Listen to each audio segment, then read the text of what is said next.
Hello everyone. Welcome to the Division 2 Belgium Grand Prix. I'm your host Nick with my co-host Sonny.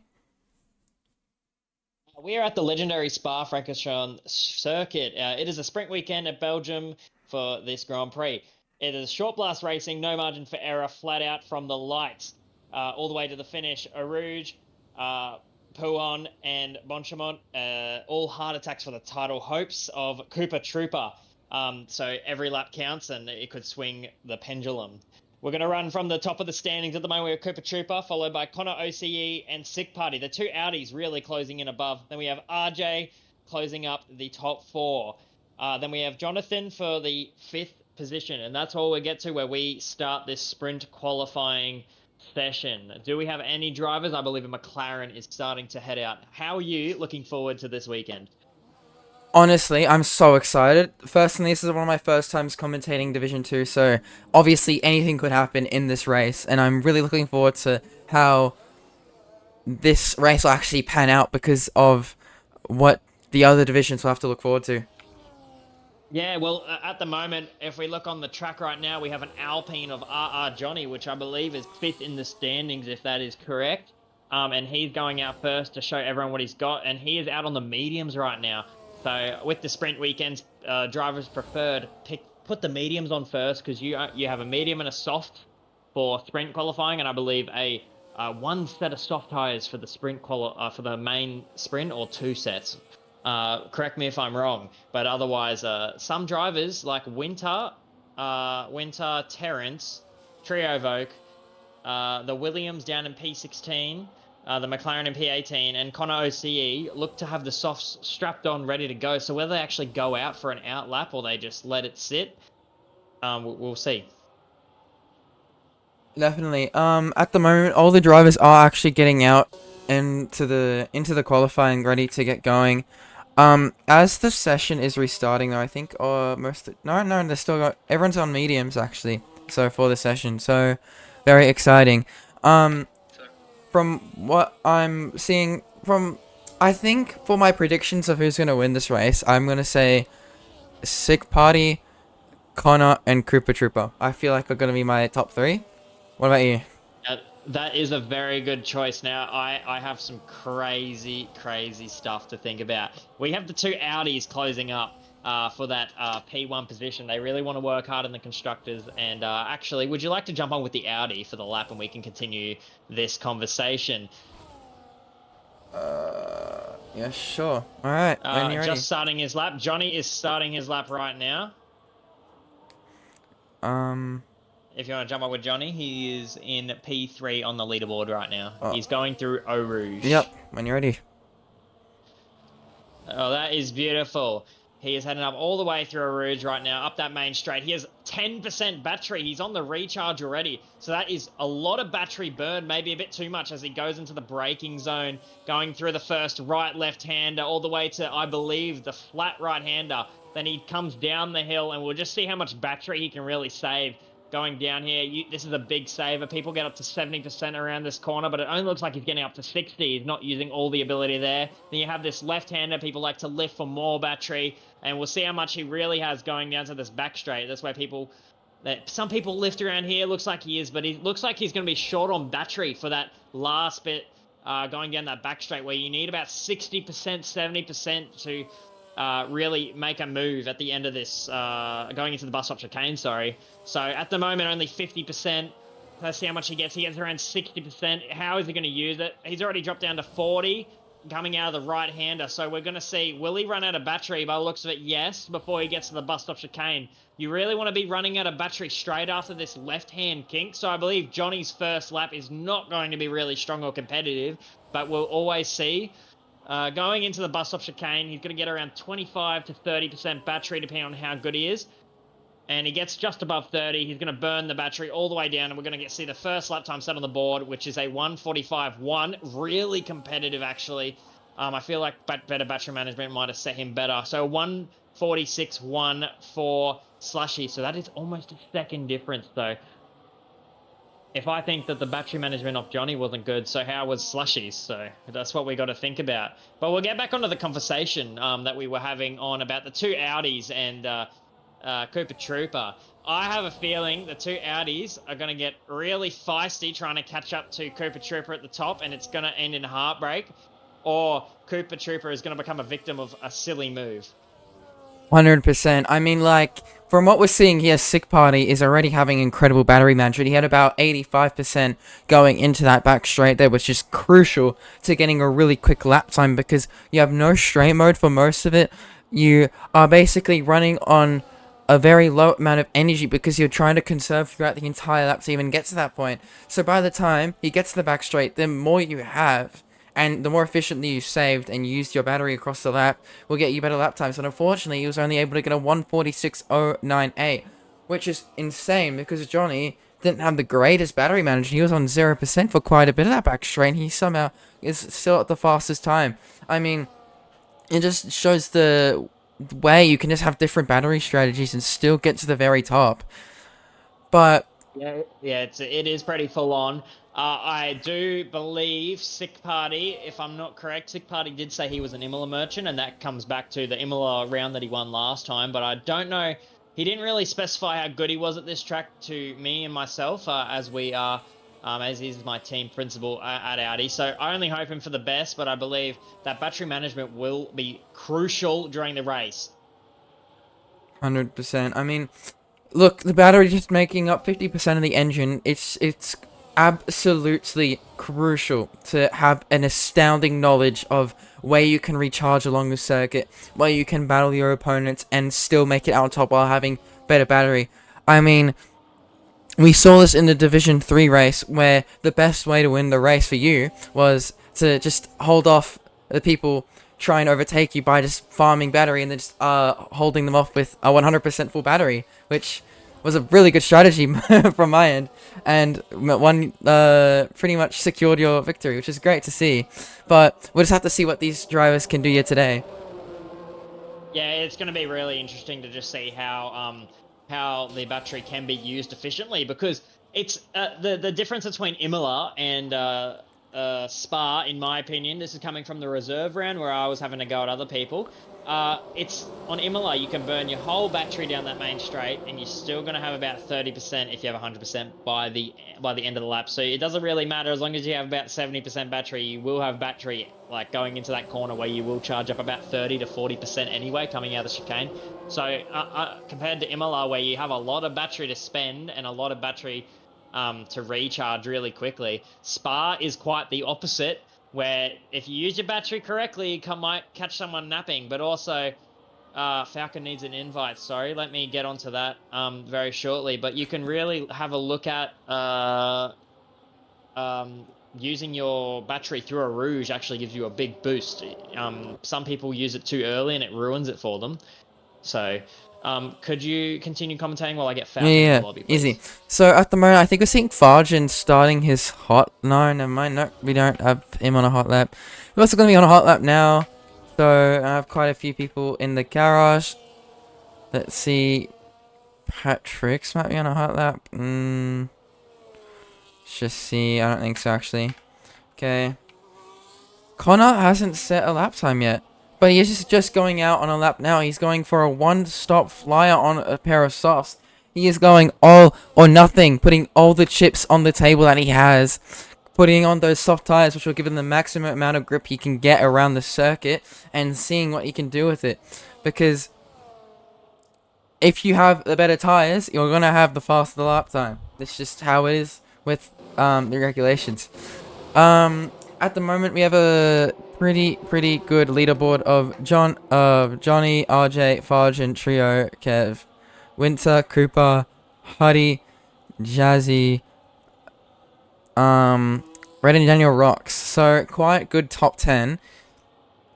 Daniel Rocks was a Division 1 driver from last season, so we'll see what he can do from Division 2 standpoint, especially these new regulations that everyone's trying to get used to.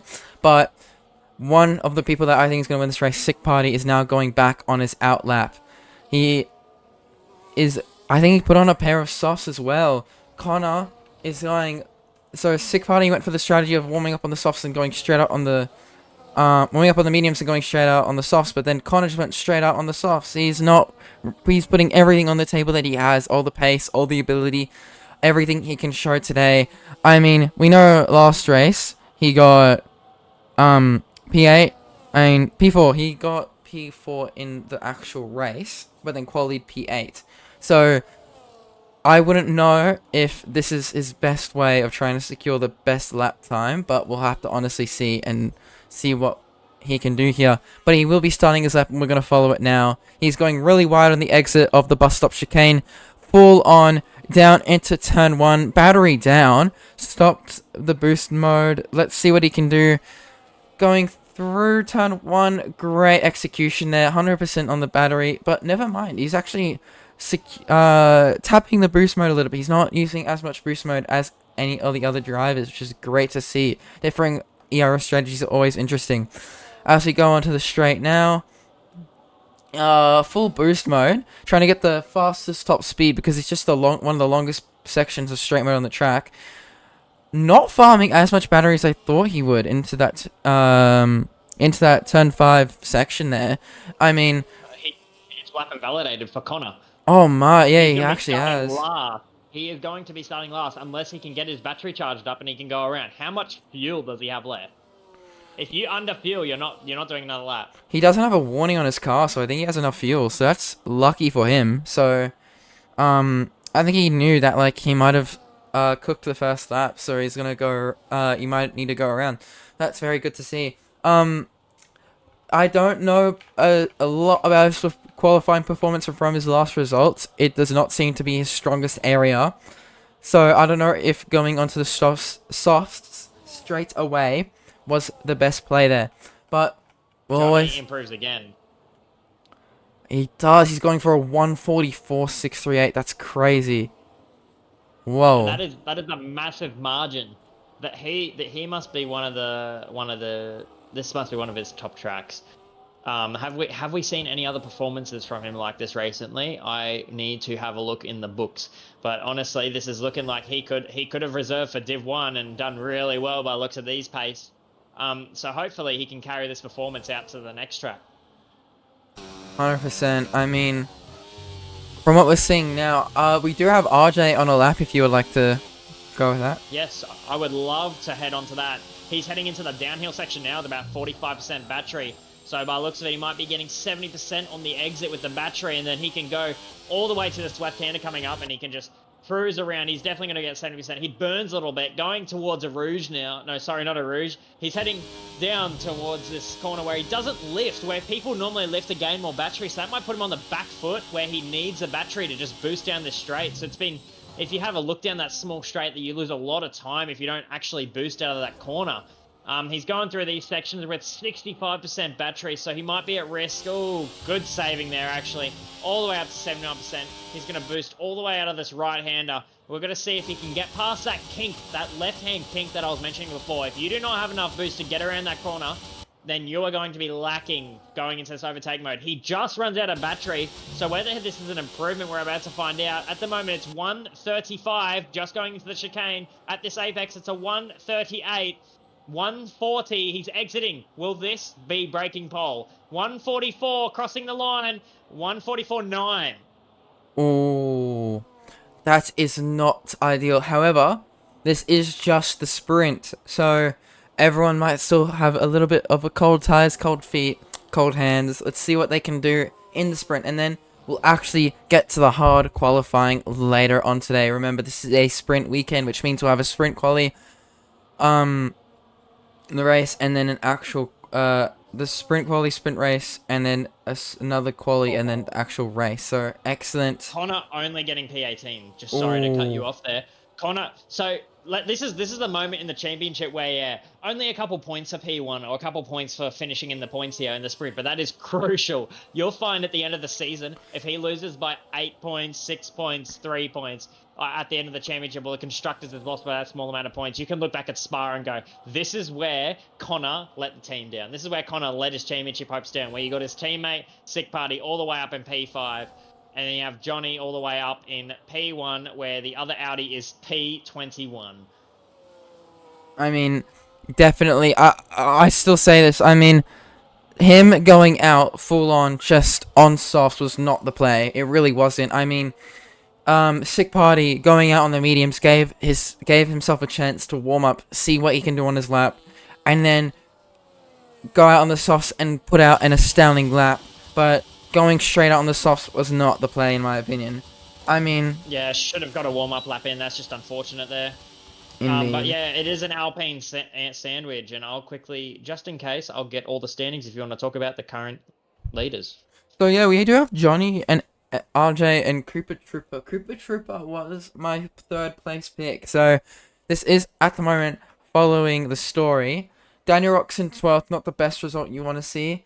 Well, so you have Huddy in 7th, which is excellent for Cadillac. That is what they want to see at the moment. Winter in 4th, excellent. We do have Patrick in 11th, so that's great for Red Bull Racing. Where they haven't had the best start to the season, but it is improving ever so slightly as the races go on. But we are going to now. Oh, Sorry, I've just heard in the rumor mill that apparently is really, really good at qualifying, but terrible with race pace. Is that why you think he could be low in the point standings? which driver? Winter. He's in the Haas right now. I believe P4. Ooh. Well, some people are just time trial merchants. I mean, some especially with battery. Please don't tell me I can't. Yeah. Oh. No. Oh, we're fine. Okay, that scared me. We Anyway. are completely fine. Okay, Let's jump on to the next subject, though, but just before the race starts. Okay, Sick Party is in P5. And then you got Cooper Trooper in P3. Those are the top 3 in the championship, excluding Connor. Is Connor going to make a desperate attempt here to try and climb up as fast as he can to not lose as many points? Oh, he 100% is. He could be involved in an instance, so he needs to be really careful with how he plays his chances because no one's just going to let him walk through. But with Cooper Trooper and Sick Party at the front, I think that'll be the battle to watch. And I have a feeling with Johnny's quali pace, unless he's going to burn too much battery at the start, there will be a chance for Johnny to just walk away with this. 100%. I mean, if we could just see excellent battery management from Johnny, that would be great. But let's see how this goes. 5 red lights, and away we go for Johnny and RJ. Johnny gets an excellent start. RJ getting a little bit behind, going to turn 1. Getting wheel-to-wheel, Cooper and RJ. Excellent race so far. 3, oh my, and there's an LD in the wall already. Sick Party is already in the wall. That is not what you want to see. Sick Party is now retired. That is not ideal at all. There are red flags in yellow flags in Sector 1. That is not what you want to see as the Audi team principal. Continuing on, RJ has overtaken Johnny on the straight, which is definitely what you want to see. Going into turn 5 now. RJ has remained in the lead. So RJ is actually higher on the championship board than Johnny last, I believe, when I checked. So he could be making some in-grounds on Sick Party. Unfortunately, Sick Party just being thrown out of the race and retiring. That is just really poor, and that'll definitely be looked at by the stewards. Oh, 100%. That is not ideal at all. Sick Party would have a great ability to hopefully win the race. But unfortunately, he wasn't able to get past the first lap, which is not ideal at all.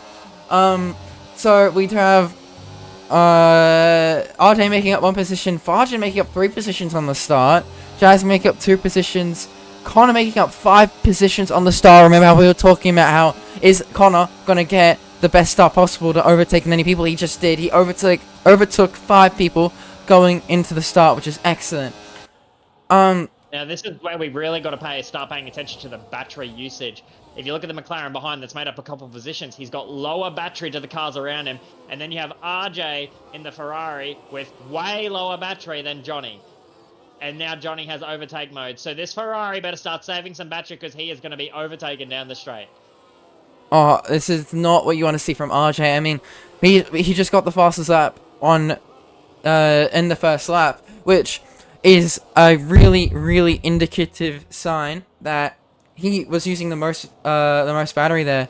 I mean, it is not what you want to see at all, especially if you are trying to make sure your opponent with more battery behind you and boost mode isn't going to get past you, and he just did. So Johnny has a textbook overtake. Just save the battery. Had enough battery. It's like Imola. As long as you have battery, you're completely fine. And that is just a perfect example. RJ burned too much. He clearly hasn't adapted too well to these regulations yet. So, well, hopefully he comes back. 100%. I mean, we'll have to see what these drivers can do at the end of the day. I mean, Johnny is going to get loose boost mode at the end of this lap, which will mean he will not get that extra,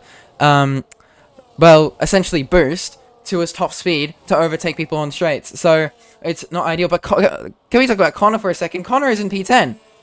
So Connor looks like he could score points. He definitely does. I mean, he needs to recover what Sick Party could have potentially done. If Connor can get into that top 3 and replace Sick Party, that will be an excellent run for Audi here. But continuing on, this battle between Johnny, RJ, and Farjan is only just warming up. Farjan is almost just joining the fun. But continuing on, let's see. Will RJ actually go for that overtake into turn 1? Because he's wheel to wheel in the bus stop chicane. Whoa. He is trying his hardest to get past. Boost mode on. Who has more battery though? Oh, they're about the same. Will he go for the overtake into turn 1? No, he won't. But he's pressuring Johnny into not battery saving. So, if we look at it. Let's just look at the McLaren. Let's just have a look at the McLaren that has so much more battery. I'm not even joking. He's just got to sit here for about a lap, unless he really wants to get at it. He could sit here for a lap, make sure he's 100%, wait for these two to burn, and look at Johnny. Not enough battery. Then you have this McLaren behind that's going to be sitting. Obviously, has low battery at the end of the straight, but he's just going to save. These two are going to start having an incident. They're going to go side by side, and you got this McLaren. Have McLaren won this season? I don't think so. This could be a sprint win. Oh my goodness. Past the Alpine with no battery. The Alpine with no battery loses 2 positions in a sector. But they are still side by side. This is insane wheel-to-wheel racing. Will he hold it around the outside? The Alpine and the McLaren going side by side, and the McLaren looks at the edge at this point in time. Going through the fast left-hander. We're going in, and now the McLaren with a lot more battery. Actually, they're about the same now. The McLaren is saving his battery, and the Alpine is not able to make it through. Johnny loses 2 positions in a sector. Tries to fight the McLaren, but the McLaren gets through. Now the McLaren, with 71% battery, will have a bit more of a charge going towards the Ferrari now, as the Ferrari man is going to have no overtake mode going into the next lap. That is not what you want to see. I mean, the boost mode is just so beneficial to overtaking on this track, and then not having it is a severe disadvantage. So if RJ wasn't able to get past the 1 second boost mode gap that you need to have your opponent not have boost mode, and so therefore Johnny will have boost mode for this lap, but so will Farjan. Will Farjan find a way to get energy in a smart way? Because let's keep in mind, yeah, you can have 100%, but if you are getting gapped by the leaders because of that, that is not an ideal way to farm any battery. Because like we just saw from that lap, he basically had no battery still coming out of the straight, and he didn't make up that much pace that he didn't even have before turn 1. So I think Farjan needs to look at it and see where can he actually save battery before he starts going for the overtake here. Oh, and it looks like we're about to go 3 wide. The McLaren almost loses the rear end there, and they're going 2 wide again. The Ferrari's been shoved wide. The Alpine is on the inside. The McLaren's on the outside. The McLaren goes into P1. Will this be a first win for McLaren? Even though it's a sprint race, we can count this as really good points. This just proves the racing and the battery usage that you really need. On that straight, let's just do a quick recap. RJ runs out of battery first and fights back Johnny, who also runs out of battery, and the McLaren just takes advantage of that by taking the cleaner lines while they were going side by side. And look at him now, for almost 5 tenths ahead. Jeez, this is great racing, honestly. Farjan's up 5 places, can we believe that? So Farjan, locking in out of nowhere, is absolutely destroying the grid now. But Connor fell down a place, so talking about Connor again, he needs to get up to the top of the grid as soon as possible. There is only 4 laps left. Keep in mind this is a sprint race, so we are now approaching the end of the 4th lap, which is not ideal. Hardy has fallen 11 places. That is not the greatest look for Cadillac. Daniel Rocks has fallen 8 places. And Cooper, I thought he was going to get P3. Unfortunately, it doesn't look like it at the very moment. He's fallen 3 places, but Winter has stayed the same in 4th. Not ideal for some of these teams today. But if Farjan can stay in P1, that'll be excellent. But however, Johnny knows where to save this battery. Johnny knows that the battery is probably the most important thing to this race, and Johnny knows that if he can overtake Farjan on this straight and get out of that 1 second window, then he will have a very good chance of staying into that P1 spot. But I don't honestly think there is enough time within the 3 laps left to even do that. So we'll just really have to see who can get out ahead at this point in time. What I was saying in qualifying, that even if you have awesome qualifying pace, you can get thrown off by someone with awesome race pace. So we just have Farjan in the McLaren sitting in P1 that's gained 5 positions because he has the beautiful race pace, that good battery management. Yes, he might be low in battery in some spots, that's because he's using it to defend. So we're really going to have to pay attention to whether Johnny can pick up his 1 lap pace and use it on the last lap to really overtake this McLaren that clearly has good battery management and good race pace, even without overtake mode. Indeed. I mean, look, if Fargent somehow can actually just remain in that P1 spot throughout this entire race, then that is ideal. I think Fargent has found the perfect place to regain battery because he hasn't had boost mode this entire lap and has somehow still remain in P1 with a very angry Ferrari and Johnny wanting to overtake him. So we'll just really have to see. But I think Johnny will go for the overtake into the bus. Never mind. It looked like there Johnny wanted to go for the overtake into the bus stop chicane, which is sometimes a good idea. But problem is you have quite quite less grip compared to the rest of the track, so it's not the most ideal place to overtake. Johnny, though... I have a feeling that Johnny is waiting for the straight. He is waiting for his opportunity to get him on the straight. But as long as you have about 80% battery, around 67% battery going through a Rouge, then you should be okay for the whole entire straight. That's what I learned in the reserve program. So even though he has 30% battery, how much does Johnny have? About the exact same. So will he be able to hold this position? We're about to find out. Oh my goodness, they are wheel to wheel. They are not letting go. Fargent does not want to let go of that P1 spot. They almost touch wheels there. Oh my goodness, this is excellent defensive work from Fargent here. This is especially what you want to see, trying to remain into that P1 spot. You don't have any boost when you are defending for your life. How can you remain into that P1 spot? That is the question here today.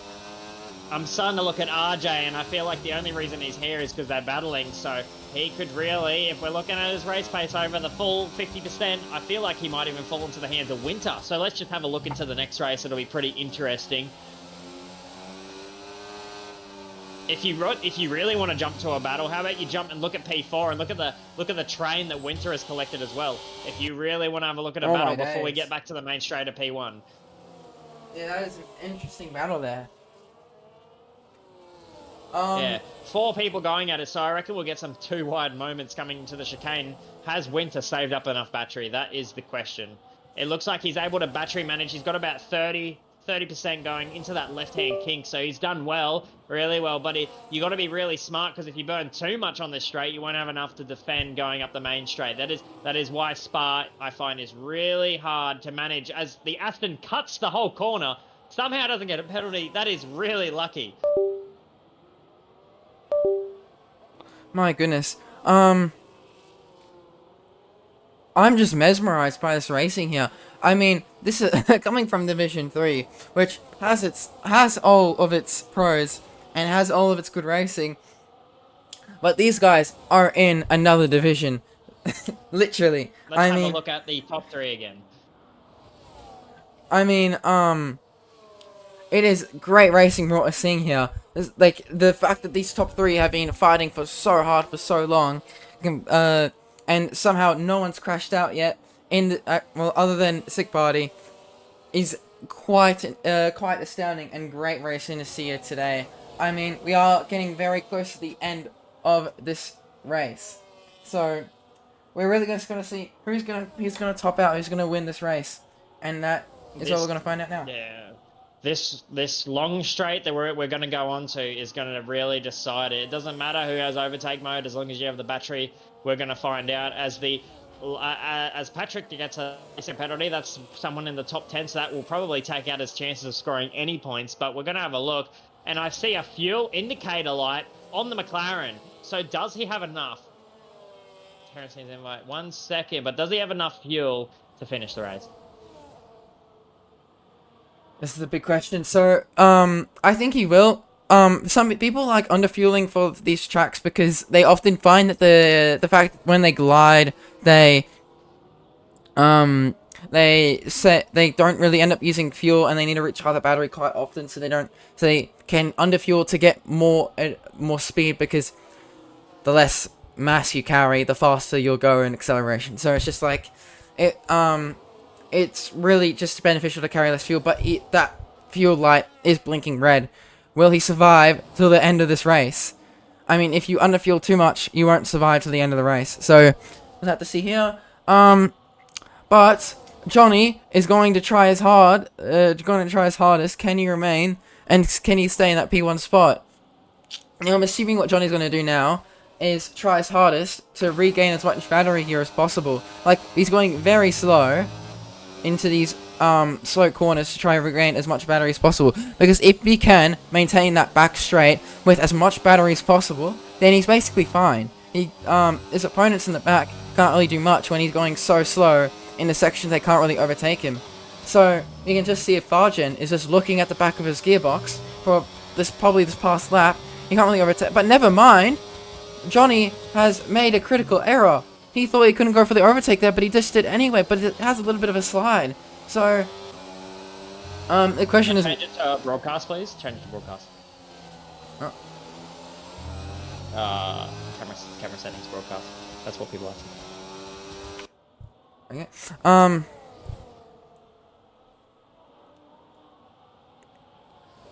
Anyway, Johnny is going to try regain that position though. What will happen? Will he get going into turn 1? Will he make it a bit of a lockup? Oh, goes wide. This is the final stretch. Who's going to end up? There's 3 cars that all want to get this podium. And what will happen? Fargen gets the win with RJ and Johnny in the order. P1 Fargen, P2 RJ, P3 Johnny. Excellent racing from this grid.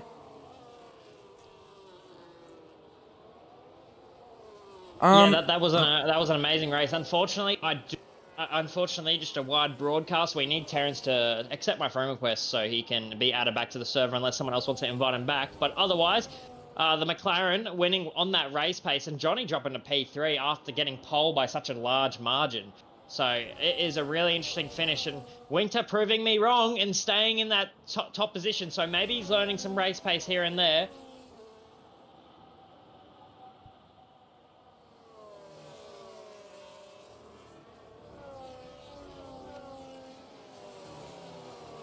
Indeed.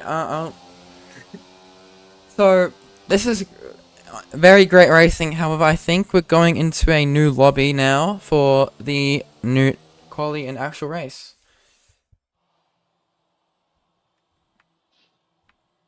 So, winner, Bargin, RJ, second RJ, third Johnny, with following the order, Winter, Jazzy, Breadman, Cooper, Connor, Salashi, FT, Mitchell, Kruder, Trio, Kev, and Patrick. So, continuing on, then we have Tazio, Huddy, Terrence, Bar Champion, Daniel Rocks, Falcon, and Sick Party, concluding the sprint race. So, great result overall. Oh. Okay, so we're going to... Sorry. It was quite an awesome race to watch again, and it's really really entertaining. So we're about to get into the next session, and I believe just need to confirm if we need to restart lobby. I don't think we do. Oh, okay, never mind. They changed it then. Alright, so we are going into Q1 now. From the sprint race, what are your predictions? I expect Winter, with his newfound pace in the sprint, that he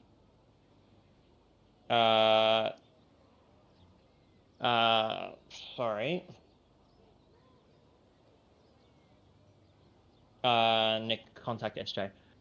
And if we want to have a look at Winter, I believe he's going to find some pace in this qualifying session, and he might give us a quick surprise. And then we're going to have a look at Sick Party, who probably wants a bit of redemption from his little incident during the race, and possibly the Alpine of Falcon might come back. Terrence, please send me an invite. Please send me a friend request when you're in the session.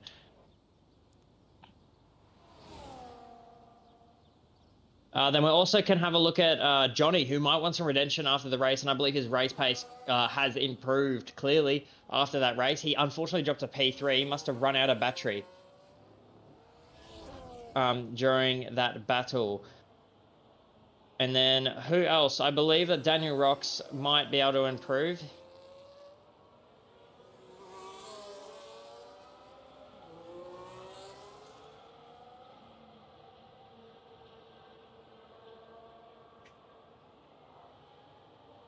Alright.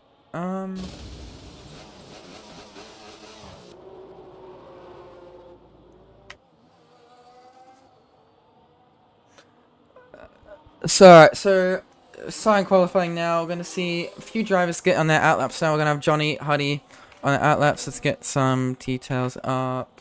Up. Falcon Nothing. is out of the session. Pardon? Falcon is out of the session. He's retired from the session. Ooh, not ideal. That is not what you want to see going into this. So, continuing on, let's see this.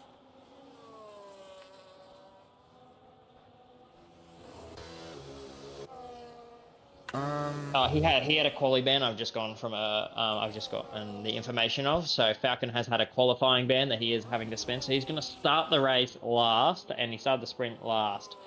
So we'll see how this goes.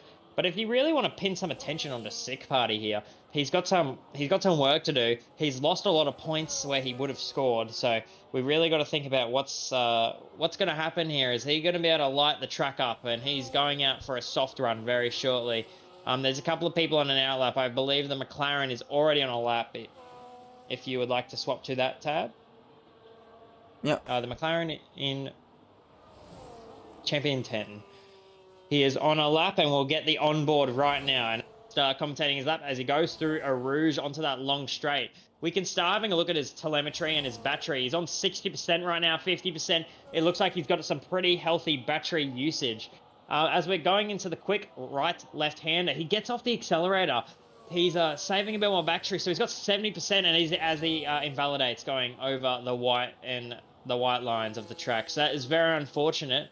But if we really want to have a look at a contender that wants to have his fight back, if we jump on board with Sick Party, who's about to start his lap, he's got 100% battery, fresh softs on. I can still see the fresh groove.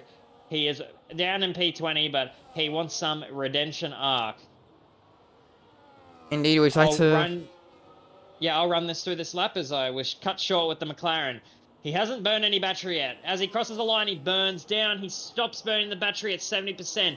He saves up to 80, 91%, 92. He has a big spin. He catches the car, though. He continues with the lap. He's thinking, stuff that. This is my first run. We're going again. There was a car there on the right side that hopefully didn't hold him up too much. He's going 54% up this straight. He's going to start burning that battery down. We're going to see how much he has going. As we did get some information as we're going down the straight that Mitchell, Falcon, and RJ all have quali bans. As we go into the braking zone with 30% battery, he doesn't cut the corner like the McLaren did. He holds it half pinned around that right-hander. He's going into the downhill right-hander. How much battery will he save? As it's crucial, this corner is a big saver on the battery. He doesn't burn any battery. He quickly goes to the left. He does a little left to gain more battery, and he's going to burn a little bit going down towards the fast left-hander. I find a lot of drivers lift here in qualifying to get more battery, and that is not what Sick Party did efficiently. We're going to go down with 40% battery. He needs to make sure he's enough battery to go down this last straight. As he goes into the right-hander, he's lifting a lot. A little slide he just caught there. So he's really pushing the limits of his car right now. I don't know if it's going to be a good quality lap for his first run or not, but it is the banker.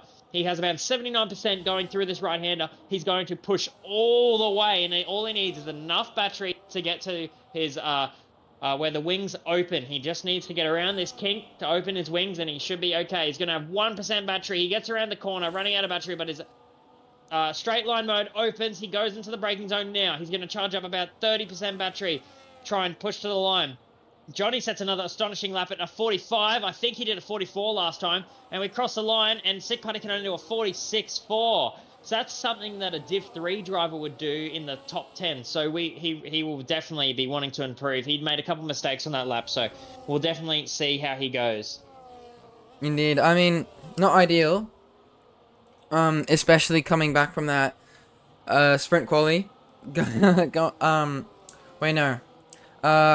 Especially coming back from that sprint race, DNFing not the most ideal, and then getting P11 in this quali. So he obviously has a lot of room that he needs to improve very quickly, otherwise there will be issues.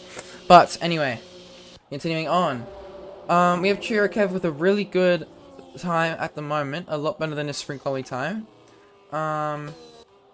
Yeah, Cooper going to the pits. Or else? We actually have the McLaren that's on low fuel, so I believe we have a Mercedes right now.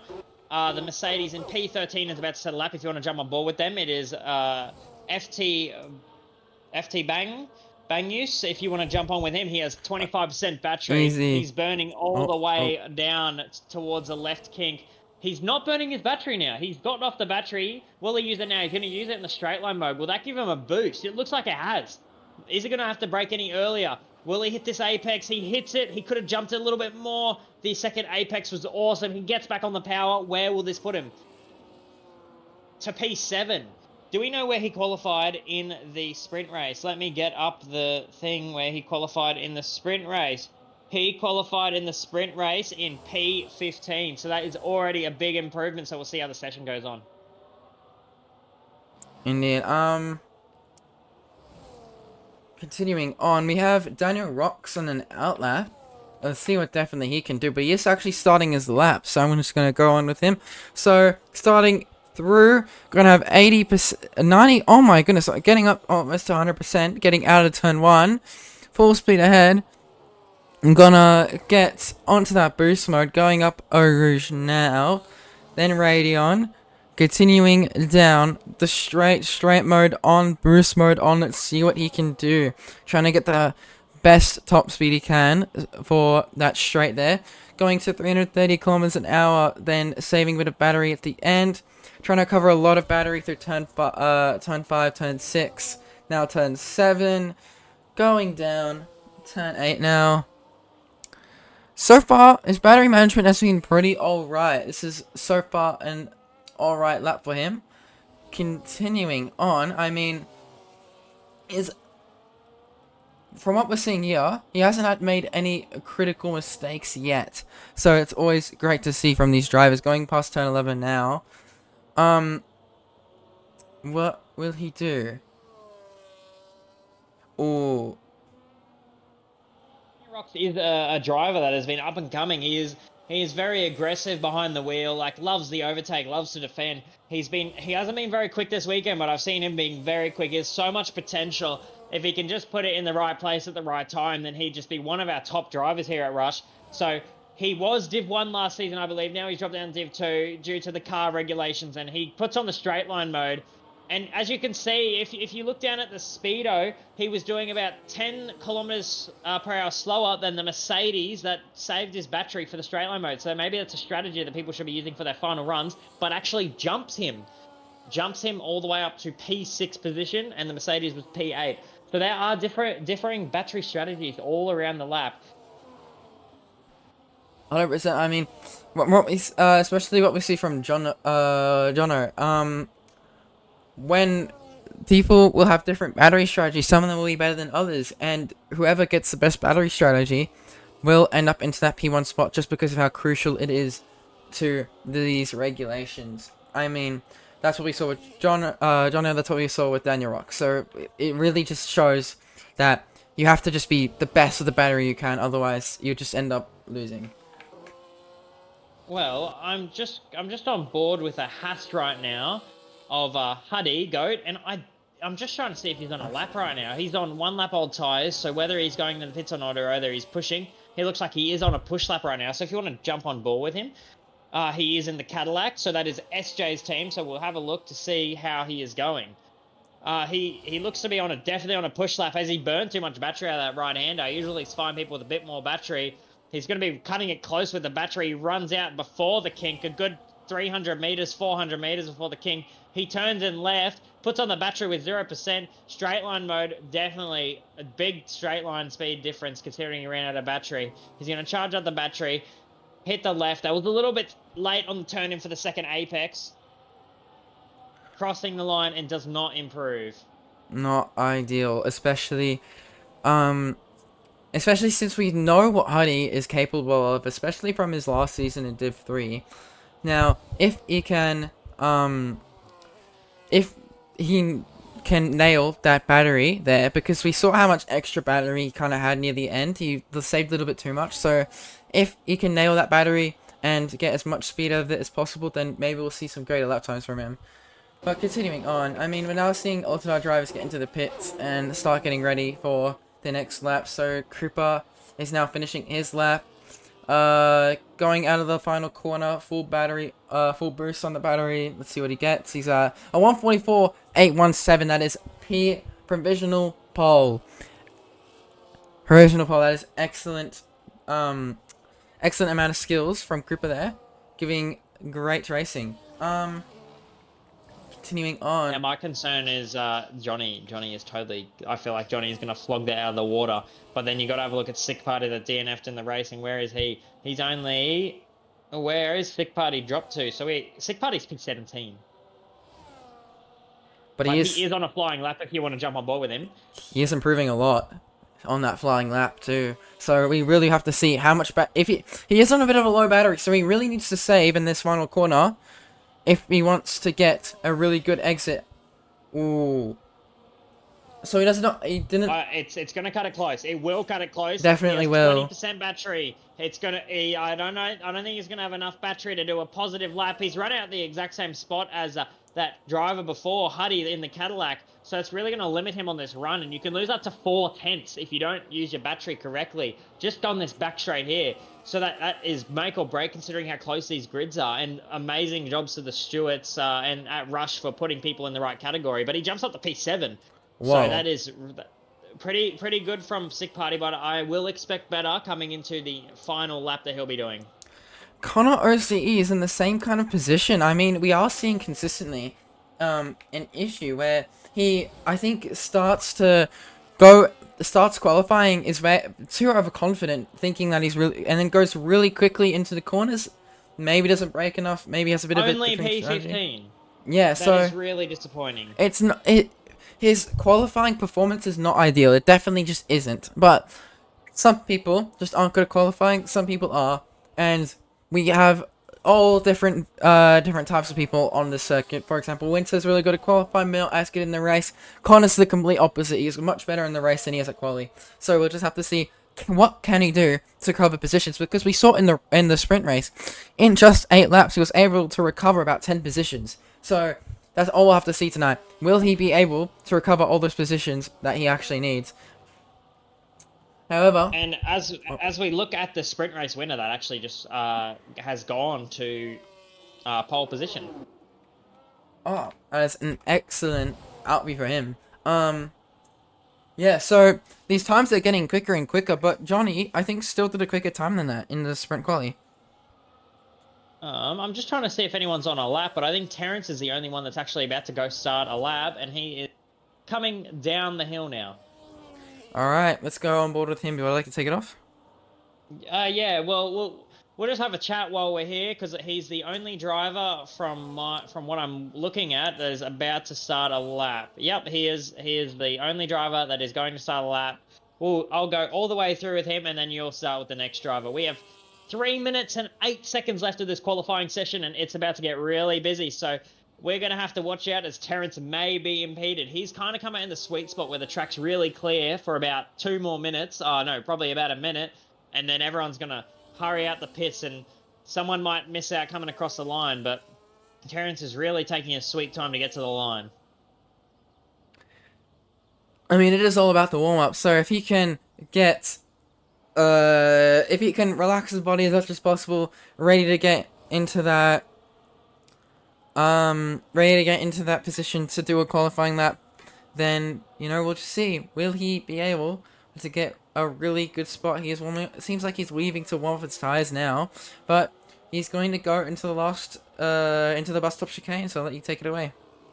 Yeah, that sounds really good. He's going to take that. Oh, he's not going to take a wide berth like all the other drivers are. He's going to start burning his battery. Only a smallest bit. You don't want to burn your battery too much down this short straight. It's not worth it when you have a Rouge and all of this big, long straight coming up. He gets up to 100% battery, starts burning it down. He gets off the battery at 80%, and he's just going to let it slowly tick down as that turbo brings out the battery still. He's got 50% exactly, and he's got a McLaren in front of him. McLaren absolutely impeding him there. That will definitely be investigated by the stewards after the session. I have no idea what McLaren that was, but they will definitely be investigated. He still is pushing, though. He's up by 2/10, he is, the Red Bull.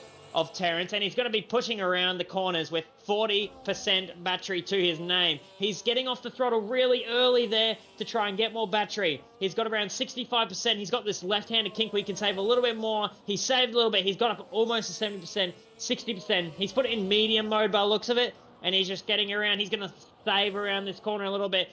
And you can see compared to other drivers that would have 45% around this corner right now, and he's just got it pinned perfectly. He's saving a lot. Now, this could really either hinder him, or this could really help him in the long run. As we have a Ferrari in front of him as well. Is he going to get impeded? No, the Ferrari gets out of the way at the last moment. But this is what Terrence might have signed up for. We got so many drivers going for their outlap that he is getting a tow from all the drivers up ahead. So at the most important bit at this kink, he's getting a tow from the driver ahead. Who's the driver ahead? Is he going to get out of the way? He's got this beautiful tow from this Haas, who might impede him, has impeded him. They've made contact. There is another report on the driver there.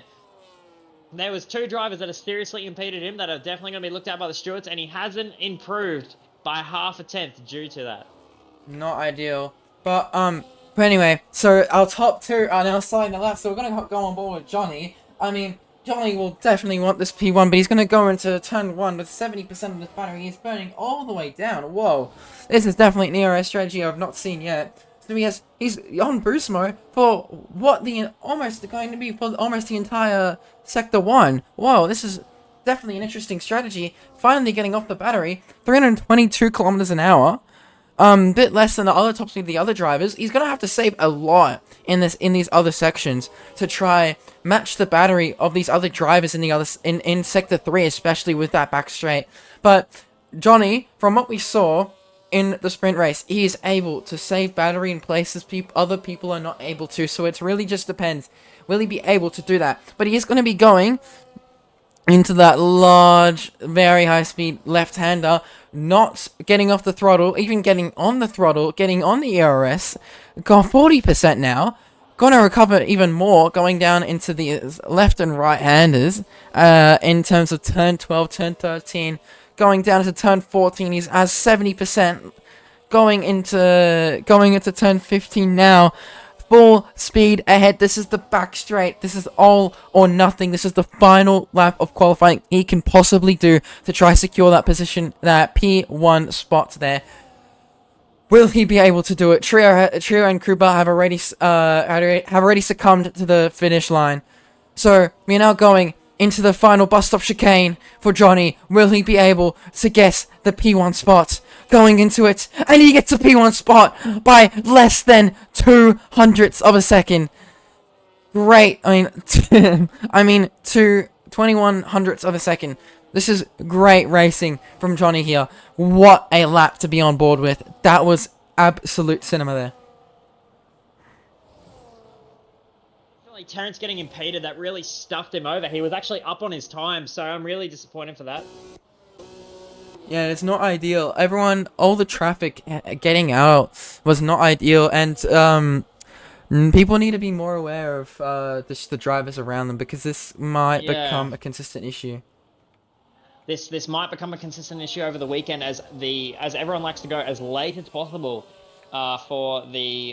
everyone likes to literally go as late as possible for this Spa-Francorchamps circuit. And by looks of it, our qualifying order, if you want to run them through. When they reappear. If they appear. Any day now. There we are. So we have Johnny, Farjan, Jazzy, Krupa, Trio, Winter, Rainman, Daniel Rock, Sick Party, Patrick, FT, Engit, Huddy, Slushy, Tazia, Cruz, Terrence, Connor, Cruda, Bar Champion, Mitchell, RJ, and Falcon to round it off. And there was no penalties given out for those incidents at all by the game, so it's all fair game for the stewards after the race. Indeed. Alright. Now it's time for the race. Alright, so we're gonna have a bit of A little bit of time for the drivers to get settled, get ready for this race, get ready for this start. I mean, what are your predictions going into this weekend? I mean, for me personally, I'm going to say I think Jono's going to top it. I think Jono's going to win. The McLaren is going to get second, and then Cooper's going to get third. Well, I'm looking at Johnny, and I'm just like, I look to his rearview mirror, and there is a McLaren that just took his last win off him, so it will be very, very interesting. Alright, so we will be restarting the lobby, it seems. Yes. Just don't confirm anything yet. Oh.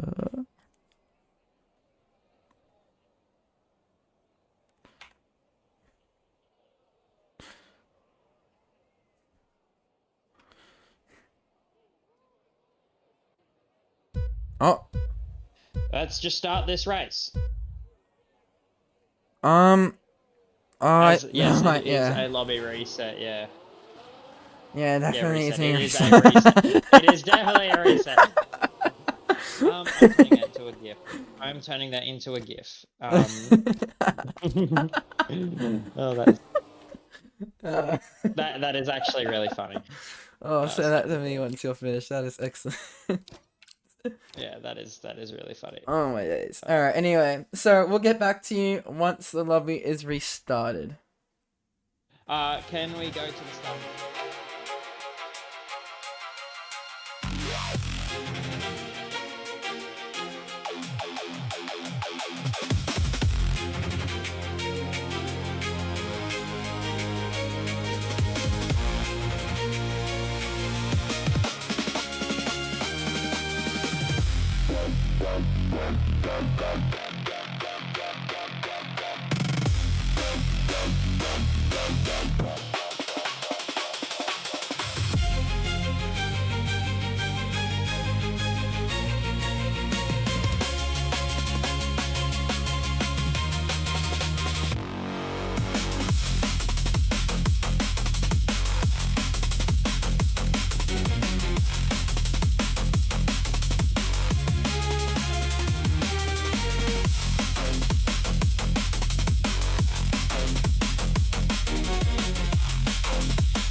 Alright, welcome back everyone. We are now going to be starting the race very, very soon. Qualifying order has been set from the glass qualifying round. Sprint race done, sprint qualifying done. We are now onto the final race of tonight, which is going to be a 22 lap race around Spa-Francorchamps. So great.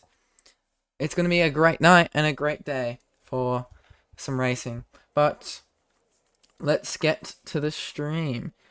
Sonny, what do you think? What are your predictions for this race today?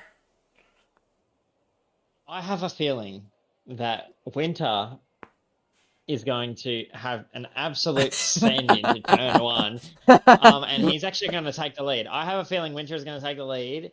And due to his, and if you didn't notice from last race, I noticed him fondly. In P4, he was defending for his life. So it's either, it'll be a sick party comeback. The Audi's P1, P2, and Winter P3. Well, let's hope when Winter goes for the lead, he doesn't take out the lead. So very important. Let's hope he doesn't get any wheel spin out of the corner. Indeed, wheel spin is a treacherous path for many. But it seems like it's gonna be raining, so we're gonna be getting on very shortly. Everyone's just getting their setups in, which is great. So If this does turn into a wet race, have you had thought about this? You know how people like to start on the mediums because the undercut is quite big here. Mm-hmm. Have we thought that if it goes to a wet race, someone might try and go hard as long as possible to get to the rain? Oh, I don't know. I mean, looks like a very cloudy day. It might rain. That's I have no idea. We don't have the data for that, unfortunately. So. And I hear that Chungbus is at the back of the grid, P23. So we'll be looking forward for his last of first. We have there's someone saying he's too slow, but I don't know. I've seen him at the front of Div 1 before. But let's get serious and let's get everyone ready. I don't know how long we have left until the race start, but it is going to be an absolute showdown because Div 2, the pace on these guys is going to be awesome. So get prepared for Div 3 and Div 4 over the next 2 days as well. We are going to be very excited for that. I mean, but now we have 5 red lights. We're going to have the Alpine of Jono ready to get off that line. Lights out, and away we go. We're going to have Jono go into it. Will he be able to hold off the McLaren? No, he will not, but he gets that inside line, so he has the advantage there. Gonna go all out there. Gonna get all of the details on now. Continuing on. Jeez, Jono has only 50% battery left compared to Farjan's also kind of 50%. So, which driver will manage the battery well enough? But once again, the Ferrari just is going to get in there with Jazzy. Jazzy is right on that outside there, going into turn 5. Yeah, I've just had a look through the grid, and no one's got damage out of this time instead of the sprint race. But Jono, pole to P1 still. The McLaren is now might be under a bit of pressure from the Ferrari. The Ferrari of Jazzy looks on the inside. The McLaren leaves space as he should, and there is beautiful battling. He goes trying to go side by side with him, and the Ferrari dives around the outside of him. Now, this is the point where will the Ferrari burn too much battery, or will Jono walk away with this win? Now, this show the tyres, please. We have the tyres up on screen. You can see a mix between hards and the mediums. There is a virtual safety car out. Oh, Terrence is out. I wonder how Terrence has gotten out of this race. As I said, I'll just double check for damage, but we had no damage yet. We have a damage on the Ferrari of RJ at the back. Damage on RJ at the very back of the grid for this virtual safety car. So I wonder what has happened there. There is also another wing come off. The Audi. The Audi is missing a wing. Connor OCE is missing a wing. That is not what you want to see at all, especially this far into the race. That is not ideal. Continuing on, I mean, we are in a VSC right now. VSCs can end at any time the FIA deems the incident is cleared. So, once that is cleared, we are all good. So, we have 2 possible race strategies. Go from mediums to hards, or softs to mediums to hards. But I think everyone's just going to be going on that one stop because of how little, racing laps there are. But we have Connor and RJ into the pit lane right now. So they probably have some broken wings from a collision, and they are just gonna get that sorted. Anyway, getting them tires back on. Continuing on. I mean, we have green flags now. Will Johnny be able There's to? been another incident. There has. There has been another incident. We have, if you pay attention to the front, I'll just explain it if you want to commentate. All right, so we're just gonna have Jazzy be second right now. Johnny first. I mean, Jazzy is doing a great job trying to get away from Farjan. But Farjan does not like that disrespect. Farjan is going to try get up to that P1 spot again because Farjan really needs to get this win today for McLaren. McLaren, I don't think I've gotten a win yet this season, so if McLaren can get this win in Division 2, that will be great. But Johnny is only just extending his lead further and further. Right now, if we go to Johnny, his battery's at 100% compared to Jazzy and Farjan only at about 80. So Johnny has a much bigger battery advantage compared to the other drivers. Krupa Krupa's trying to get up into the competing spots, but he's burning a lot of battery to do that. That is not ideal at all. That's not what you want to see. But Johnny is now only extending his interval, but however, we'll have to actually see because maybe because of the VSC, the boost might be delayed by a lap. Let's just see. We'll find out about that. But I'll just down on the McLaren and Falcon. They had an incident at the end of the VSC. One of them taking each other out.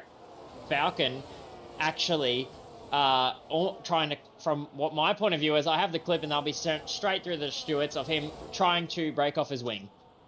Oh. That is not ideal. But anyway, continuing on. We're gonna have Johnny Jono still finding out in P1, trying to get as far away from Farjan as possible. Farjan is actually back into P2. Jazzy wasn't able to hold him back.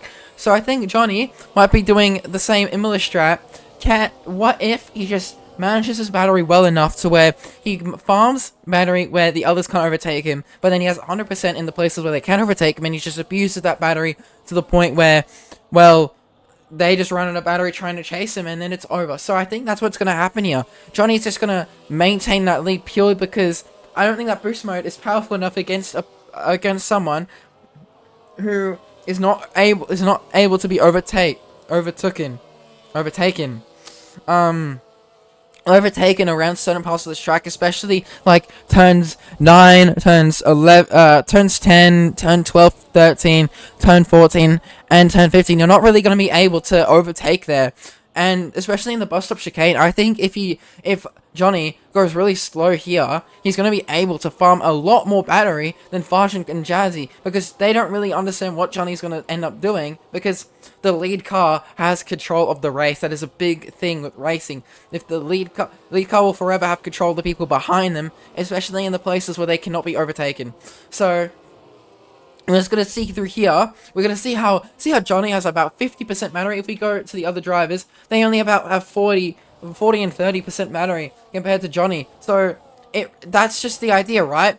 How can Johnny not have boost mode and still stay ahead at this stage? It's because of his battery farming. But Farjan is not going to want to have that happen. Farjan's going to want to force this overtake as soon as possible, but I don't think he'll be able to do it. You see how slow Johnny is going at this certain parts of the track to farm as much battery as possible? That is why. That is the idea, purely because Farjan cannot do anything about it. If he goes to the overtake, he's just going to go wide, especially in these downhill parts of the track.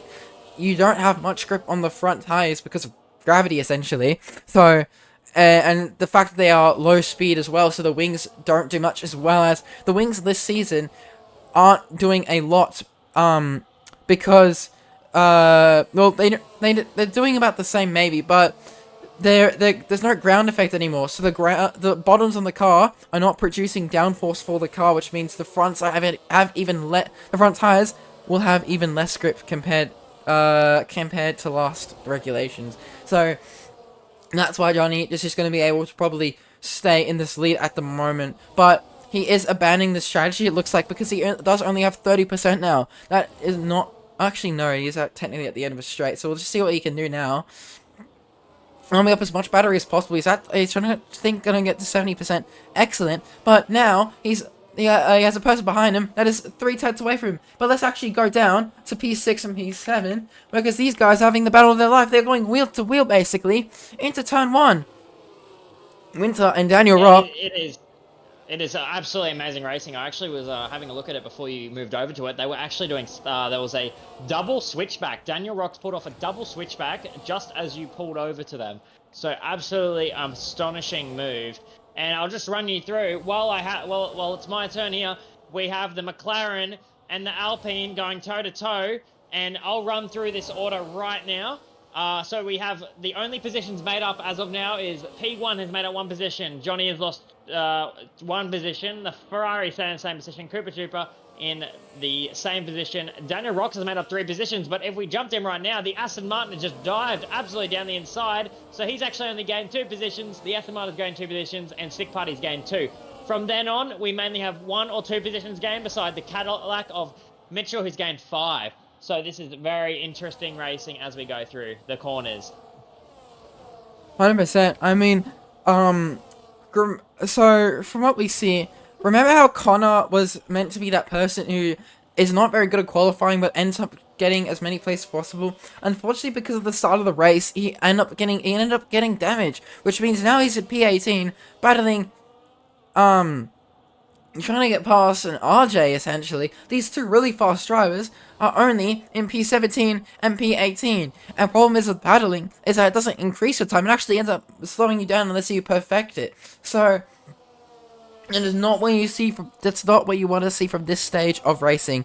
But continuing on, let's go back up to the front of the grid. Farjan has officially overtaken Johnny, which is excellent. So, I did detailing on this before. Johnny had that strategy in mind. However, because he eventually just ran out of battery, he's not able to resist someone who is able to farm a lot more energy. Because when you have that boost mode, you're able to overtake, gain a lot more energy for the boost mode, and B, you have a higher top speed because with the way the curves work and the systems of these cars, the boost mode gives a lot more energy at higher speeds. That's why they're able to overtake on these long straights. That's why it's not really that useful in these really short bursts of straights, but it's a lot more useful on those really high speed straights because of the top speed increase. But anyway, continuing on, let's go in. Let's get into the tires now. So we're gonna have basically everyone starting on mediums. Slushy's going on a hard, Mitchell's on hards, RJ and Connor have 4-lap old hards, and Kruda and Falcon have 3-lap old mediums. So some people have already pitted. I don't think RJ and Connor can go to the end of this race on those hards. Maybe if they save it really well, but I don't think so. But we'll have to just see what they will do. But I think they'll have to pit some point in this race. From what it looks like, Oh no, it's all good, all good, all good. If you wanted to pay attention to a really, really tight battle up at the front now, there's within 2 tenths, dropping down a little bit closer now. And we'll just see how this battle goes down the straight. Has the Alpine saved up enough energy? Will Noah be happy for Johnny to pull away? That is the big question here. Noah has been pushing his team up the field ever since he started that team principal role, and he would love this team to have a win. So we're just going to have a look through Arouge. Sorry, just cut out there. We're just going up through Arouge, and 50% battery, 45. It looks like he's used the battery as I explained it from the reserve program. Absolutely perfect if you plan it perfectly. You have enough battery to go all the way up the top. You can put it in medium and just cruise past, and that is absolutely beautiful move from the Alpine. We go from it. We're now back at an Alpine sandwich. We have an Alpine at the bottom and an Alpine at the top. How will this race pan out? Well, a really close battle to actually look out for is Daniel Rocks down in P5. He is doing exactly what Winter did, except from the P4 position. And it looks like Six Hardy just made up 2 positions. See where that leads us. They might be side by side. He made up 2 positions going into the downhill section.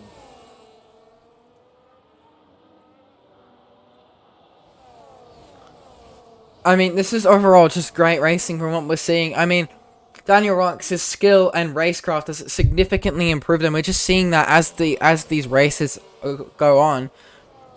And then Farjan and Johnny have been consistent, very consistent among this entire weekend in their battles. Let's focus on the back of the grid. I mean, we haven't given much love to, like, Trio Kev, Patrick. Let's see what they're doing. Well, it doesn't look like the battles are very close. Trio Kev, though, is getting very close to the back of Patrick. Let's see what he'll be able to do here. 35% battery. Patrick does seem to have overtaken him early in the lap as he has boost mode. So let's see what he can do here. Bit of a lockup from Huddy. Huddy goes very wide, but Patrick's actually going into the pits. Never mind. So extremely early stop. Extremely early stop. Indeed. I mean, I wonder what Patrick's play is going to be here, because I don't think even Hards can even last the 15 laps. I'm not even sure about that, but yes, Hards will make it to the end convincingly, but it is still a very early stop, and he's definitely going for that undercut. And Sick Party also going into the pits ahead, and Sick Party just made that overtake, so maybe he's trying to get into Cooper Trooper's range of overtake mode. If he gets a good enough outlap, we'll see how good and powerful that undercut is.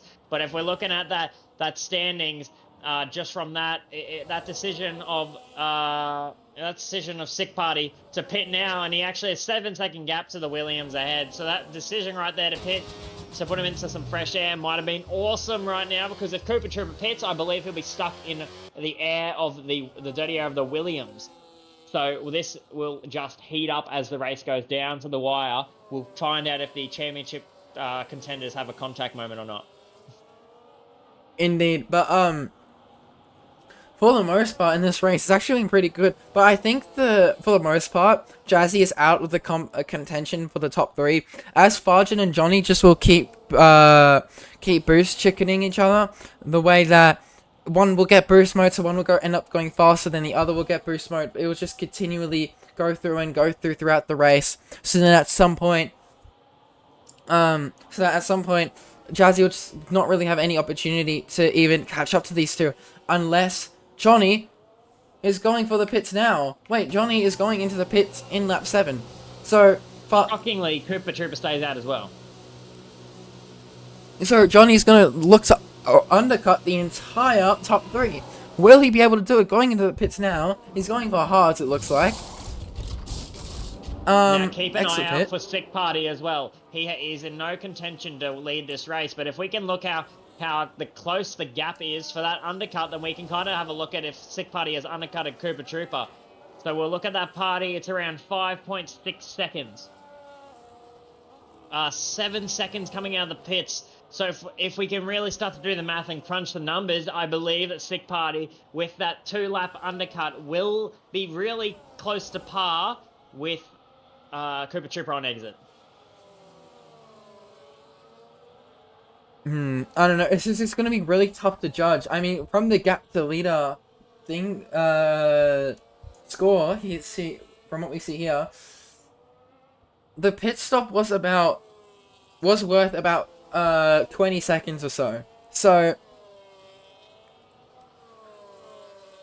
from what we see here,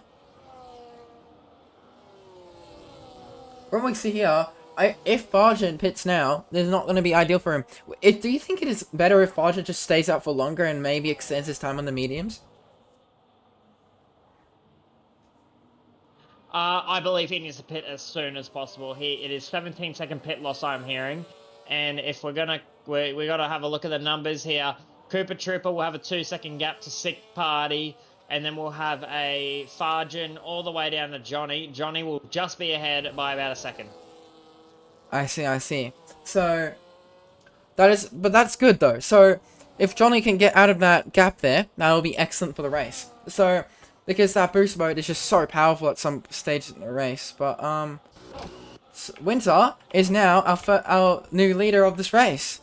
He hasn't pitted yet, but he is in fact our new leader of this race, which is just quite the excellent achievement. The two Haas boys in P1, P2, but they have not pitted yet. That is the thing. So what will happen in this race is the big question. I think Johnny is going to end up winning. I honestly think with that undercut, Johnny will end up winning the race just by looking at how big that undercut was. I mean, yeah, from what we see here, let's go back to until the clock is already on. So Johnny ended up gaining, literally gaining about a second gap to Farjan. So that is especially great. But Farjan does not want to let go of that gap to Johnny. Let's go into that. Let's go actually investigate that for a second. So Farjan is right on the back of Johnny. So the question is, what will happen in this race? Will Johnny actually end up keeping ahead? We need to see if the strategies converge here. Yeah, well, he's on fresher tires, and I take back what I said. I actually had the interval set to leader, so I thought he had a 4-second gap. So I take everything that I said back. I've set the intervals back to the standing ones, and he's within overtake mode. He does have the orange fuel light on the McLaren's dash as of right now, just come on. So we'll see how he can save his fuel to finish this race. But by the looks of it, fresher tires, he's going to have the overtake mode. They have experience overtaking each other at speed, so it's all going to come down to who can play the rest of the 12 laps the smartest. How are they going to manage the traffic when they catch up to the drivers up ahead?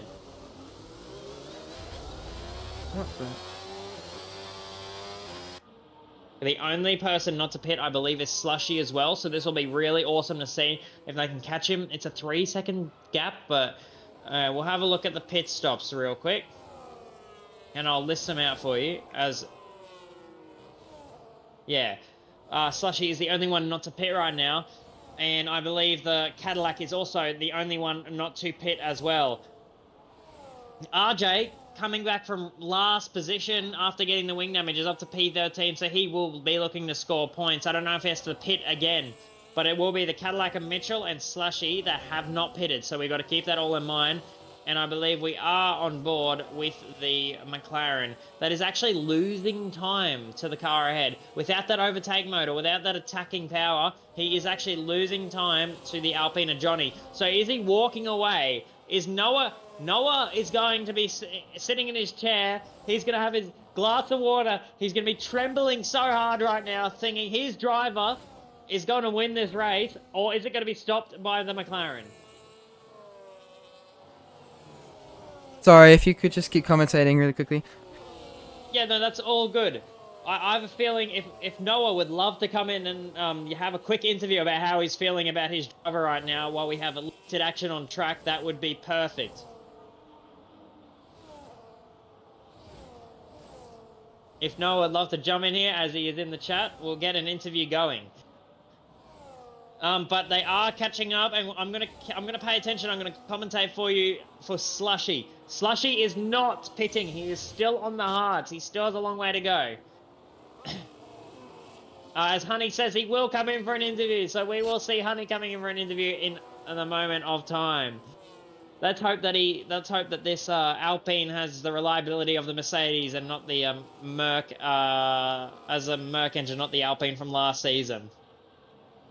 It is a 1.2 second gap, and the McLaren seems to have good battery, but it all comes down to, well, it's 4/10. One mistake, and that McLaren is back in the overtake range.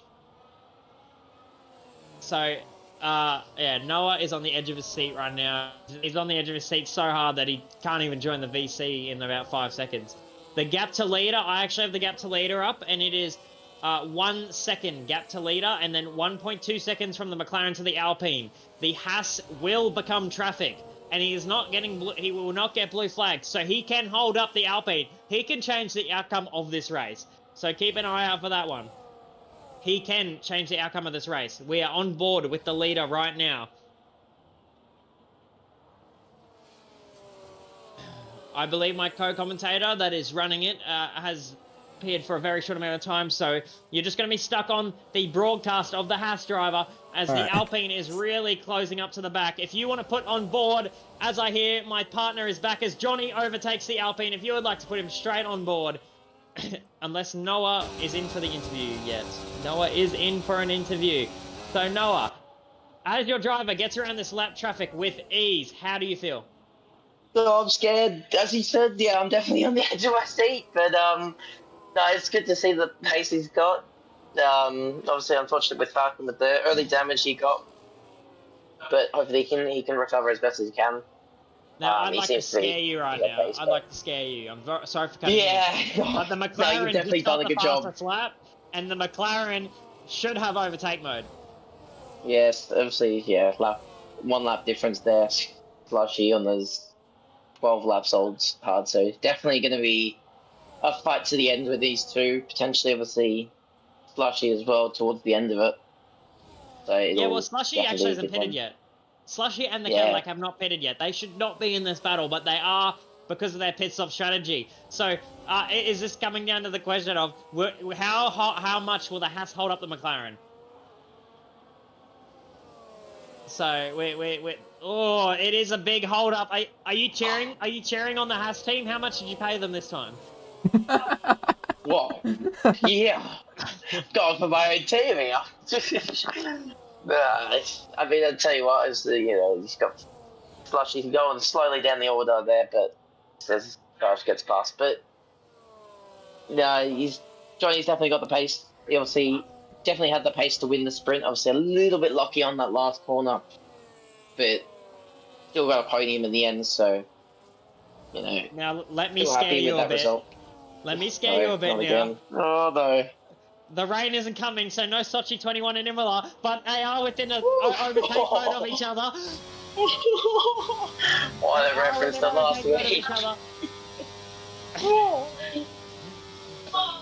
Tell you what, it's definitely. Will he get the overtake mode? That is the question. It is literally borderline right now if he gets the overtake mode. I will let you know if he gets the overtake mode. Oh, he does. He does. I don't think he doesn't. On my telemetry, he isn't. But that could be totally wrong. Being EA, on my telemetry, he did not get the overtake mode. Yeah, so that's a bit interesting on EA. Maybe it's a glitch. Maybe it's a glitch. But they are borderline. And do you think your driver has the capability of pulling away from the guy that keeps setting the fastest lap? I mean, Fudge is definitely turning into Max Verstappen in 2023 here, but he's keeping that pace up. So I think he's definitely got in the bag. As we saw early in the race and then you see the sprint, he definitely does have the defensive skills to keep Fudge behind and obviously hope to win the race. Yeah, well, I am really looking forward to the end of this. How confident are you that Johnny can try and keep this 1 second gap up and not give the opportunity to the McLaren? I'd say pretty confident that he can. Obviously, Fudge was definitely gaining a lot there, so. Yes, no, he's definitely got the defensive. It is now half a second gap. And the McLaren has significant battery.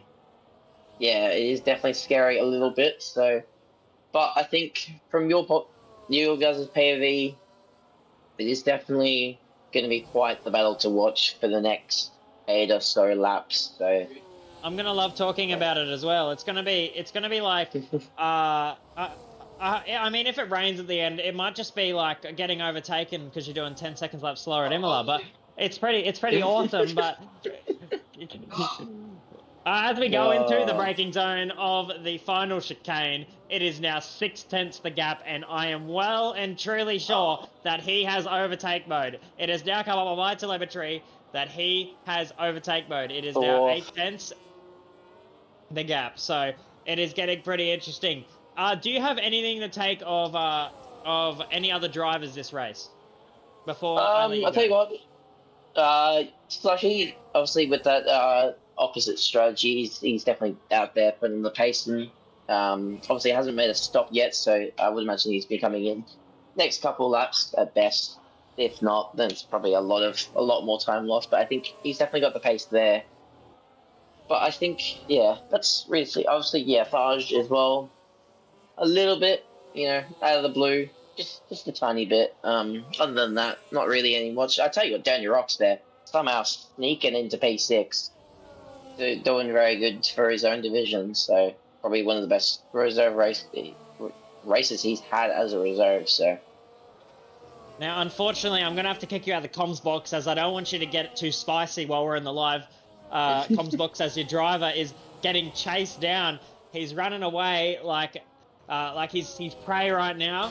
And there's an eagle behind him, and he is not going to do very well, I reckon. just by the battery difference.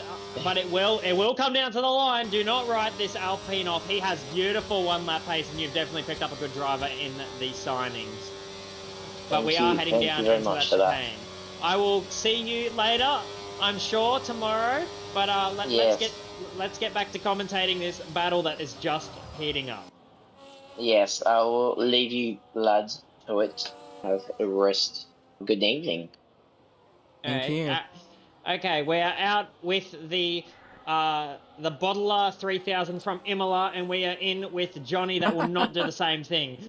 So, we have McLaren having 100% battery. He's going to put his foot all the way down to the floor, and he now has 60% there. And I see the Alpine is charging battery in a terrible spot. That's going to give the run to the McLaren. The McLaren is just going to shoot past. You do not save battery there, but it seems that Johnny might just have a little bit of battery to fight him. The McLaren is using all the battery down the straight.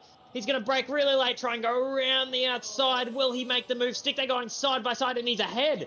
He is now ahead. The McLaren has overtaken Johnny, but this is the thing. The McLaren has burned all of its battery. Now, how's it gonna change things? We are now going to have the driver with overtake mode under pressure from the driver that's going to end up saving all of its battery for the next 2 laps, with the overtake mode being swapped over unless Johnny gets dropped. What do you think is going to happen here? Honestly, from what I'm seeing with this race, Johnny and Farjan have been going at it like crazy. The spruce chicken game that is going on here. If I was Johnny in this situation, one of the strategies I saw from Imola, especially from Division 3, was staying behind the leader. Because when you are in that boost mode, you have the advantage of the fact you can A, farm more energy, B, you can deploy more energy. So, if you could just stay in that boost mode, and then not let your opponent get boost mode, what if you boost mode basically the entire back straight, and then you get ahead only in that back straight of the final lap, go in the bus stop chicane. You can't really get overtaken in the bus stop chicane, and then get P1. I think if I was Johnny in this situation, I would do that, because that is probably the best way to win this race. Yeah, that definitely limits your risk of being re-overtaken, and definitely the move into there will be absolutely awesome.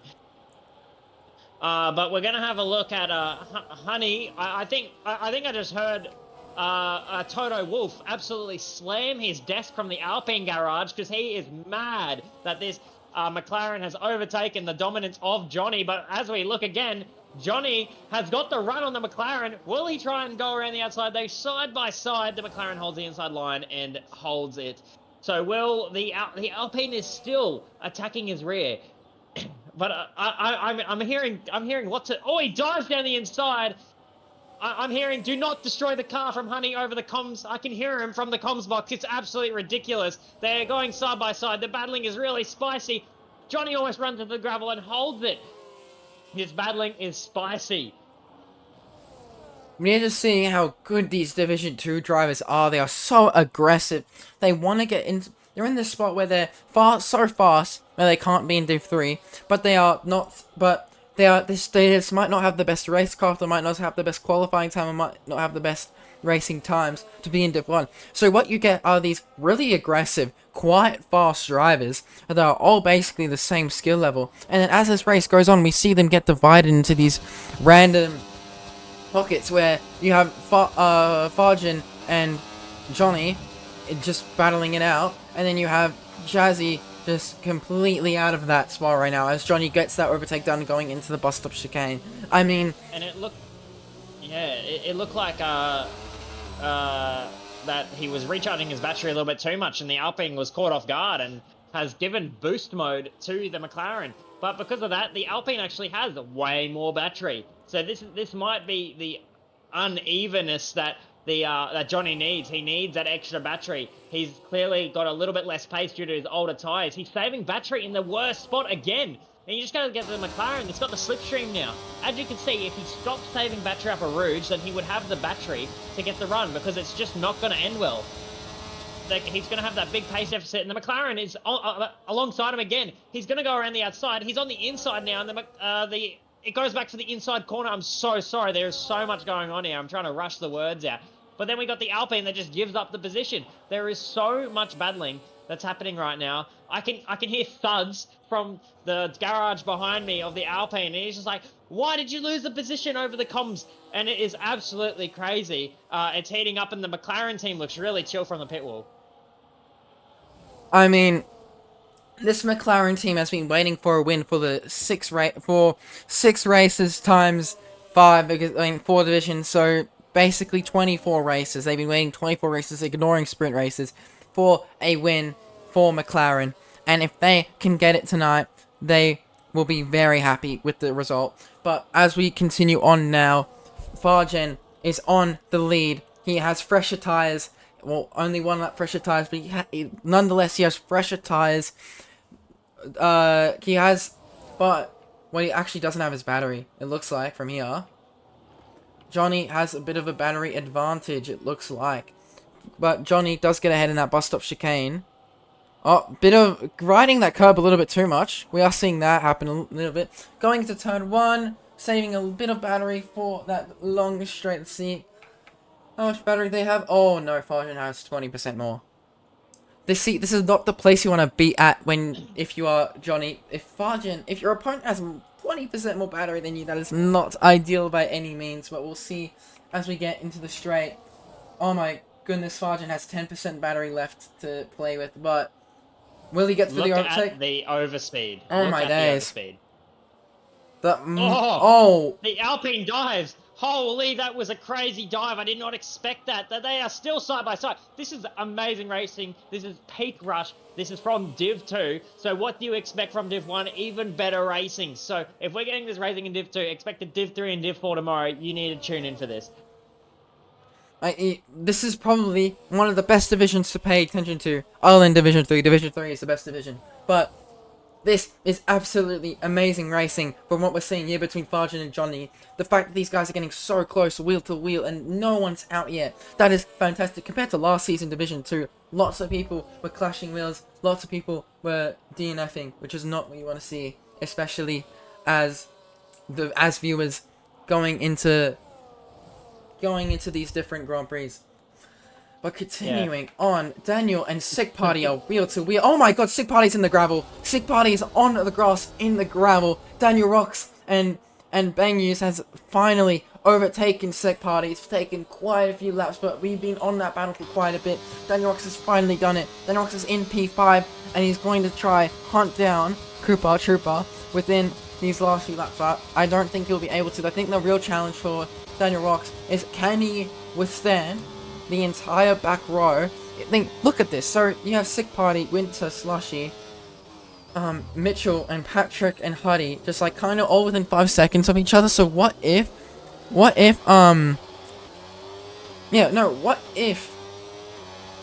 Huddy and what if Daniel just like holds off everyone and Daniel gets this P5? I think Daniel will be able to do it. Daniel has shown like an amazing increase in racecraft, and then that is just excellent. That is what you wanna. That is definitely what you wanna see at this moment in time. I have just heard from Sick Party's onboard that he is not very happy with Daniel Rocks, and Daniel Rocks will be reported for that incident. That is what I've just heard. But if you want to, pay attention to the McLaren and the Alpine at the front for the last 2 laps. Indeed. All right. So 38. So. Oh, it's all about battery. So we have 38% versus 50%. What will happen here? No, is he going to go... Johnny, please stay behind the McLaren. I know you want to overtake him. That is the racing instinct, but please stay behind him. You need to have that boost mode for that last few laps. It is not worth it. But I think Johnny is listening to me because he's farming this battery, and I think he's staying behind Fargen very well. I mean, look at this. He's still deploying...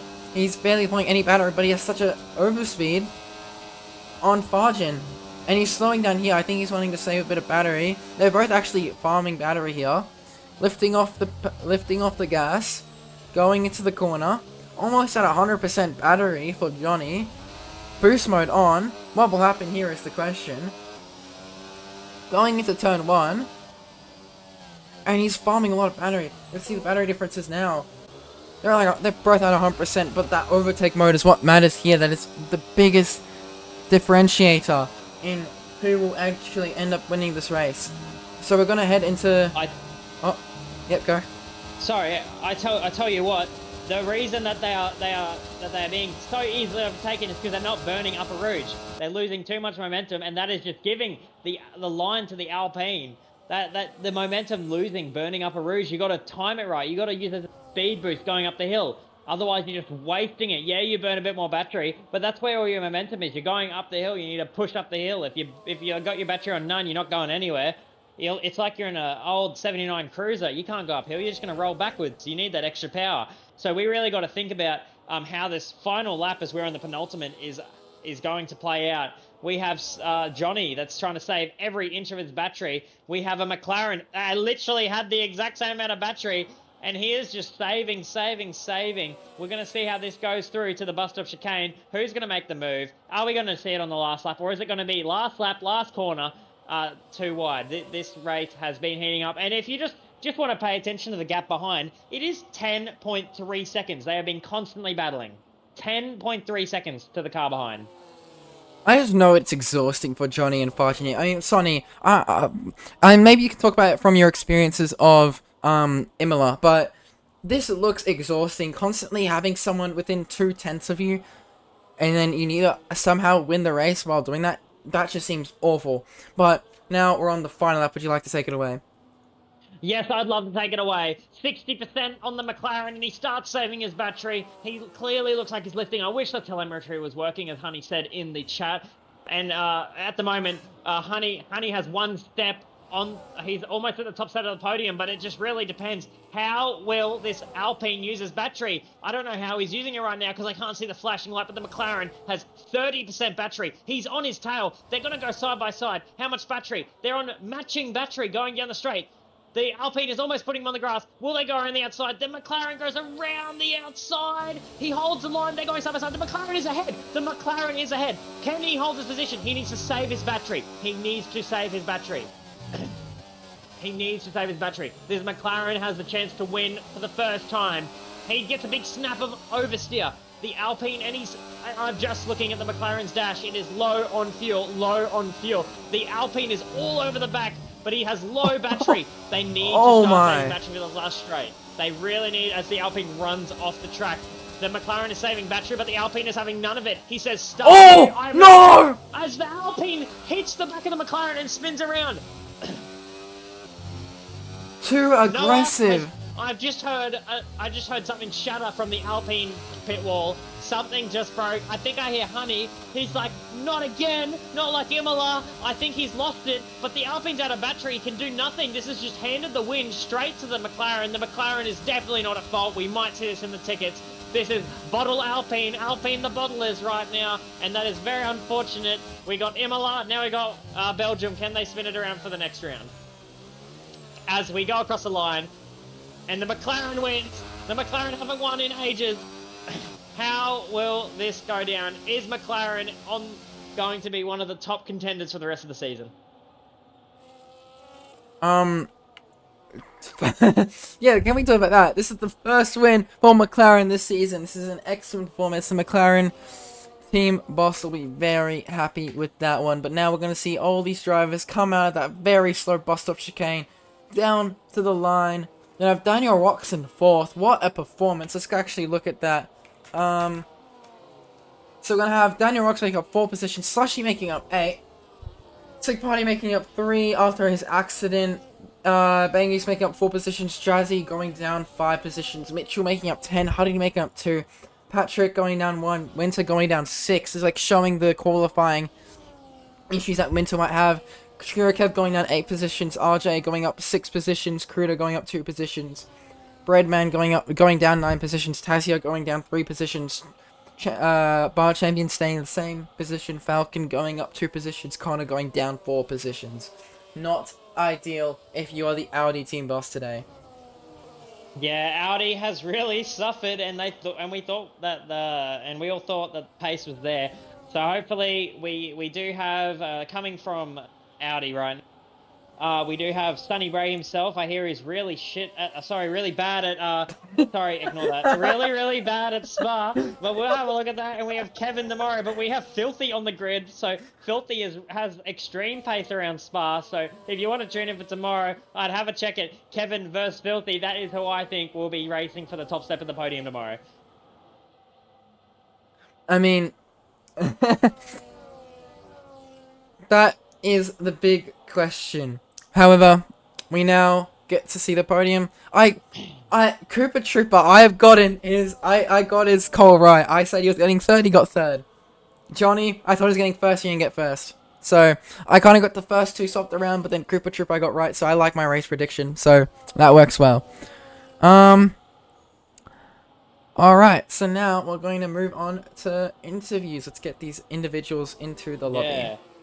After we find out who driver of the day is, if we're doing that one, we're just waiting for the last Audi to cross the line. There we go. Excellent. Very exciting race. Very exciting race. Alrighty, let's get these individuals into this lobby. Oh, podium celebrations. Oh, okay, and he's doing the gritty. That's cancelled. Yeah, I don't think you can recover from that one. Okay, I will be getting the photos of all the final results as well. Very good. Thank you. The driver of the day is going to be Mitchell. Oh, wow. There's going to be Mitchell. Fastest lap is going to be RJ. Race winner is going to be Farjin. Most overtakes Mitchell. And cleanest driver is Daniel Rocks. Can we just give it a round of applause? Like, we're just going to ignore what he did to Sick Party. Hey, the F1 game did, so therefore Daniel Rocks is the cleanest driver. What a performance. I never thought I'd heard that before. Definitely an interesting result. Daniel Rocks, cleanest driver? Anyway, Indeed, so, this is going to be the race results. We're going to have Fargent, Johnny, Cooper, Daniel, Slushy, Sick Party, Bangus, Jazzy, Mitchell, Hardy, Patrick, Winslet, Trio, Kev, RJ, Kruder, Bredman, Tazio, Bar Champion, Falcon, Connor, and Terrence to round off the list. Alright, let's go into the interviews.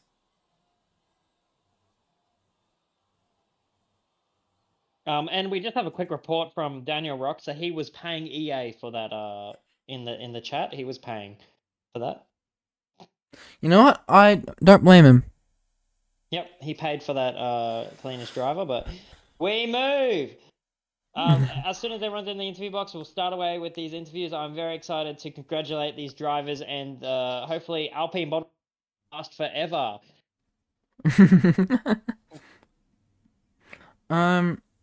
How is their score looking? Yeah, Mitchell's here. Surely someone does a surprise interview for Daniel Rocks. That'll be quite fun. Look at it. So, Mitchell, yep, we're getting people in right now. Oh, goodness. Did I just have the right image? Yes, I did.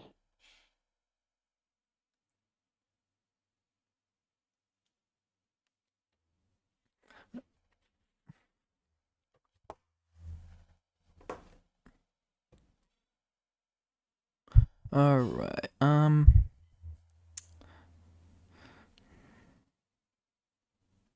see how everyone's saying.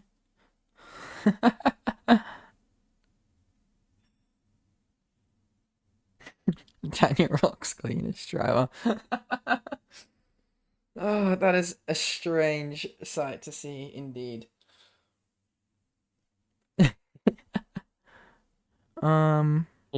Yes, but I'm actually very surprised. I'd give him other rewards.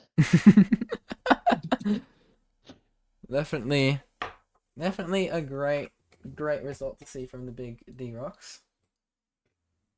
Well, he has been improving over the last couple of weeks, so. Agreed. He is quite the improved driver overall. Anyway. Well, do we want to start with driver of the day? The driver of the day. All right. Wait, if I can find the VC in this big Discord. Okay, we're back. All right, Mitchell. Hello. Okay, so we saw you got 11 overtakes, I think, which is an excellent start. What did you think overall about that race? Yeah. Quality band wasn't ideal, Oh so yeah. thanks Connor for that last week. But anyway, is what it is. I made the most of it today, and I think my position says how I think about it. I mean, that's fair enough. It looks like. Do you think you had fun in this race? I like the track, so I enjoyed the track. Yeah, it's fair. This is a quite excellent track. I mean, if you could take away one thing from this race, what would you take away? Huh? Nothing really. That's fair. I'd like to give a shout out to anyone. No, just the Cadillac team. They're doing the best they can. So yeah, good work to those guys. Yeah, fair enough. I'll pass you on to Sonny if he has any questions. Well, actually, I'd just like to congratulate the whole Cadillac team because I'm looking at the results right now, the provisional results. So we have starting from P12 and finishing P10 is your teammate, and then you coming from P19. So I think that might be just consistency. That might be team of the race. So really congratulations for that one, and just showing that even the opposite strategy can get you good positions. So yeah. But anyway, I've seen you climb all the way through the grid, and I'm just really happy that you guys have made it up there. And how is it being the new team? It's definitely different atmosphere. I'll say that. Okay. Well, I'll leave it there because I'll leave it there. I'll leave it there as the quote. The atmosphere is slightly different. Could the Oscar PSG? Maybe you're limited to what words you could say. Does SJ have you on a ball and chain or something? There's something cocked behind my head. Okay, back to friendly. It is a handball, and he wants to play handball with you after this thing because you scored some points for him. He just won't get out of the ace square. No, I do not. That is. I think Mitch is just disposal farming. Yeah, he said yeah, he said he did not, but I can see. I think I just got a message from SJ over his microphone that he accidentally left on, and he just said, if you didn't get that stupid qualifying ban, you might have won the race. So I'd just watch out when you get back to the team base, okay? Where's he finish races again? Don't talk about that. He's consistent, and that's all. Yeah, well, SJ leaving some kind comments after those allegations come out. We'll move on to the next person. I hope you have an awesome night, and hopefully we see you here next time. Thanks, guys. Have a good night. Alrighty, so now we're going to move on to Cooper. Yeah, I believe he's the P3 finisher. Well, Cooper. I predicted your position right, so I'm very happy with that. But what are your overall thoughts of that race? Long, I guess. Considering I was realistically only battling with one car today, which was the Ferrari, which was a great battle the whole race. Unfortunate for him, he had a spin at the end, but that kind of just sealed the podium for me. The top two are just way too quick. Like I finished like nearly 12 seconds behind the winner, which was Farge, and that's just insane. Yeah, they were having a great race from what I was seeing. I mean, absolute fantastic racing until the end, where the Alpine just had a bit too much confidence. But anyway, you probably don't know about that. If there's anything you would take away from this weekend, what would it be and why? Don't get a quality ban. Yeah, no, that I helps. respect it. Would you like to give anyone a shout out to while you're on the interview room? Shout out my championship rival in RJ for having a quality ban. Give me the extra boost I needed. Gave me a shit setup, so thanks for that. Family friendly. Oh, sorry. Yes, okay. It doesn't matter anymore. It doesn't matter anymore. You extended your championship lead? No, because you didn't win the race. You should have won the race. Anyway. I still do. But Oh, you, my you days. did leave the Audis in the dust. The Audis could not hold on to your pace. How do you feel about that one? Good, considering that they had a 1-2 last week, and we need to slow them down a bit because they're starting to get a little bit too ahead of themselves. And well, today helped that. I don't know about ahead of yourself. One of them was in the wall by turn 1 of the sprint race. So, And so will you tomorrow. okay. I mean, I'm racing Honey, and he wants payback for me for Sochi jokes. Drives like Lando Norris. Anyway, we move on. If you is there anything that you'd like to look forward to for next weekend? No. Okay, well, I hope you don't race next weekend, so we'll move on to the second position. We'll start off with the second position finisher. Is he in here? Sergeant is it- isn't. Oh, Jono is not in here. Jono's probably. Jono is not in here. He's He probably is so smashing his desk. embarrassed that he did it, what his team principal did last round, that he just didn't show up. You know, it's like this Alpine team is bottling the championship or something. It will give Jono 30 seconds to get into the session. Otherwise, we'll kick it off with the race winner that didn't bottle the finish. Appreciate that. Didn't bother the finish. It's okay. It's okay. Maybe we could get Honey in here to talk about it. Maybe. Yeah, if Honey wanted to jump in here, you have about 30 seconds to jump in the session so we can do your P2 finish. I and have bag you at the same time. We should interview Daniel Rocks. Please get Danny Boy in here. Yeah, honestly, Daniel Rocks, if you're listening, jump in. Instead of P2, we'll put you in as very impressive driver. I'd put you second driver of the day. Oh, well, look what happened in chat. Yep, request driver, Daniel Rocks. Okay, we have a driver request. Can we put can Daniel Rocks join up, please? And then we can do if he doesn't join in 10 seconds, we'll get we have a team interview. Yep, let's jump in. SJ, jump in the interview box because he wants to get this over and done with, and he has some very good things to say. Oh, Daniel Rocks is in here. Sorry, you have been replaced, SJ. Daniel Rocks, please tell me about your drive today and where you started. Okay, well, good evening, gentlemen. I was gonna get ready to watch Carlton beat St Kilda, but I got called into here. Stop watching AFL, mate. It is not that good. Anyway, but my drive, unfortunately, in the sprint, I got caught up in an incident with Hudson the Huddy Goat. So sprint didn't really work out great for me. Had to pit to replace my wing and basically struggled until the end. But feature quality was a little bit different. Did a 45.5 in the first lap and then managed to place the car P8. And then from there, it was just the best drive I've ever done in my entire career here in Rush. So I got a good launch. Definitely the cleanest. Got a good launch off the start. Yeah, definitely the cleanest. Obviously, I've got cleanest driver, so it's an extra point to Williams.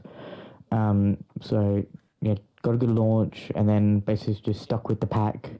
And then we pitted lap 9 to cover off Trio Kev, or whoever was behind me, because they were going for an undercut. And then we pitted lap 9, and then from there we just went until the end and basically caught up to past Sick Party, without a few incidents, but yeah. I would reaffirm that you know how you used good launch at the start of the race. I think you launched into the side of Sick Party, but we'll see that later. yeah. Little bit. And then, but then you did finish the race at a solid P4. You made some awesome overtakes, and that is a really impressive drive. I was actually really impressed with you. But we got to wrap this up because we have a team principal to interview and the eventual race winner, and we're Daniel Rock's awesome drive with minimal mistakes. So yeah, thank you. Just want to give a massive shout out to it's Dito for engineering me through that race. Appreciate it, mate. And shout out to Farge for winning the race. Well done, mate. So yeah, thank you, gentlemen. Have a great You're night. welcome, Daniel. Thank you for racing, and I hope you have better luck next week. Oh, Now, Thank you, before Nick. higher luck. Oh, I don't see know. you, Daniel. Before we do the race winner, I want to keep him in here. We'll do SJ real quick. SJ, how proud are you of your drivers this evening? If you can do first, I'll go last because I'll probably take a little bit of time. So you interview first. Okay. So the McLaren, so you did this thing called not bottling the race, and you used a battery perfectly. You defended from the Alpine perfectly, and you placed your car amazingly into that not pole position, into that first place at the end of the race. So how do you feel? Well, I won, so it feels pretty good. And Is that I all? didn't spin, which is a bonus. Is that a bag on the Alpine but spun behind you? Well, he might have not have lost if he didn't spin. So let's just say that. Okay, so we're gonna leave it to Honey's training. So, what would you write home about for next weekend? You were looking for that momentum push. Oh, okay. I don't know. Just do well. Just do well. This is the driest interview. I think it's more fun riling up Honey. So let's get Nick to do one more question. Softs or mediums? What? Mediums. Yeah, fair enough. If there is there anyone like to shout out for, from this race? Shout out to Johnny because he spun and gave me the win. That was pretty kind of him. Yeah. Yeah. That's it. Yeah, just thank you, Johnny. Yeah. It's like Honey gave me the win last week, so we're in the same boat here. I wish I could fist bump you because it's funny. Yeah, fair enough. Okay. Well, thank you for having. Oh, by the way, just on top of that, amazing racing. The side by side action was beautiful. Like between both of you, that was that was astonishing. So you guys should all be proud of yourself. You guys should definitely get into a DM later and say how awesome it was because you just showcased what Rush is all about. Yeah. That's noted. Noted. Rush is definitely all about clean racing, isn't it? Yeah. Yeah. Usually. Well, now we'll let you go, and hopefully, and we're going to get on to SJ, who would love to talk about his amazing drivers and the drive from P19 to P9 and then P14, I believe, to P10, which was awesome drives for the Cadillacs considering they're a new team. And well, congratulations. American muscle, as they say. Yeah, no, it was actually it was a good drive from both of them. Obviously, Halley was a bit unfortunate in the sprint. Had the pace. I think they were still a bit struggling a little bit in qualifying on the battery. It was very similar to Imola last week. Obviously, lifting coast and you're having that battery for that main straight into turn one in Imola, and then obviously the same in sector 3. So that was a bit of an issue. And then obviously it was just trying to keep it clean. Obviously. Hopefully, I hope they do change it up a little bit and do bring a safety car out in the sprint races. That would be quite exciting, spice it up a bit. But if they don't, so if you get damage, you're in a bit of trouble. And then I think he then had a bit of a spin as well. So we've got a couple of reports in there. And then it was just concentrating going into the feature. And then obviously Mitch had the quali ban, so we wanted to go for the alternative strategy. And I did watch a little bit of last night's race. In Division 1 while I was commentating, so I had a bit of an idea of what the strategy would be like. I know those guys are quick, so we then decided to go on the alternative strategy to Huddy, and I just asked them when they wanted to pit and they had anything under control. I think Huddy may have been driven into, I'm not too sure, so lost a little bit of time and then damaged the front wing, so I've changed a few things there. Wasn't going to pit because we'd lose too much time in the pits changing the front wing, so we just changed a couple of clicks on when he came into the pit, and then Mitch just was continuing, as you can see in P4. Didn't need to fight out in front because obviously everyone was on a different strategy, and we needed to get in front of I think it was Trio and Slushy, as we saw that Slushy went quite a distance as well, and then just the rest of it was down to them. Yeah. That's fair. Yeah, it was great racing, honestly, overall from Cadillac. I'm very, I hope, especially all considering the many incidents happened during that race. The fact that Cadillac did have quite the best performance, especially since like it is not an established team like most of the other teams are. First time Cadillac is racing ever. So it is great to see Cadillac just doing as great as they are. Huddy just did a fantastic job out there. Really good racing from him, honestly. And yeah, would you like to give a shout out to anyone, SJ? I think the drivers, and I think obviously so far we are, like you did say, we are a new team coming into it, and I haven't done the TP position for a very, very long time. Obviously trying to spread myself comms and also running it and also the TP, so a lot of pressure, and I've said to the guys as well, we're not here to swing from the chandeliers, aim for titles, just want the guys to have fun and also push themselves to their potential. We've seen Huddy in Zandvoort obviously done very, very well, very, very quick. Mitch is very, very good in the wit. Toast was very, very good last night. It was a bit unfortunate. Made a few silly mistakes on his own. Been a bit of an issue in Division 1 at the moment. Obviously, Wiz has been really, really good the last few races. In the reserve program and also in the races as well. We've had really good reserves jumping out. My big shout out to Murray as well, and Freck. Freck has scored some really good points. And also the Division 4, it's probably one of the strongest divisions we've got. I feel there's a title on the line there. I feel that those guys, if they can, get the penalties down, Slipper's pretty good. He's doing really, really well, and obviously Aruf done really, really well. And there is a bit of a change with Div 4 as well, so which will be happening basically now.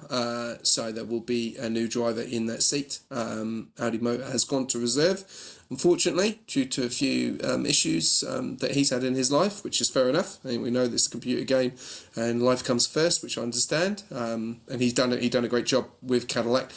And then there's me. Well, I am struggling like anything, but I'm just doing as much as I can. And if I score 15th, is the point, end of the day. So not looking forward to tomorrow. I don't have a very good track record at Belgium.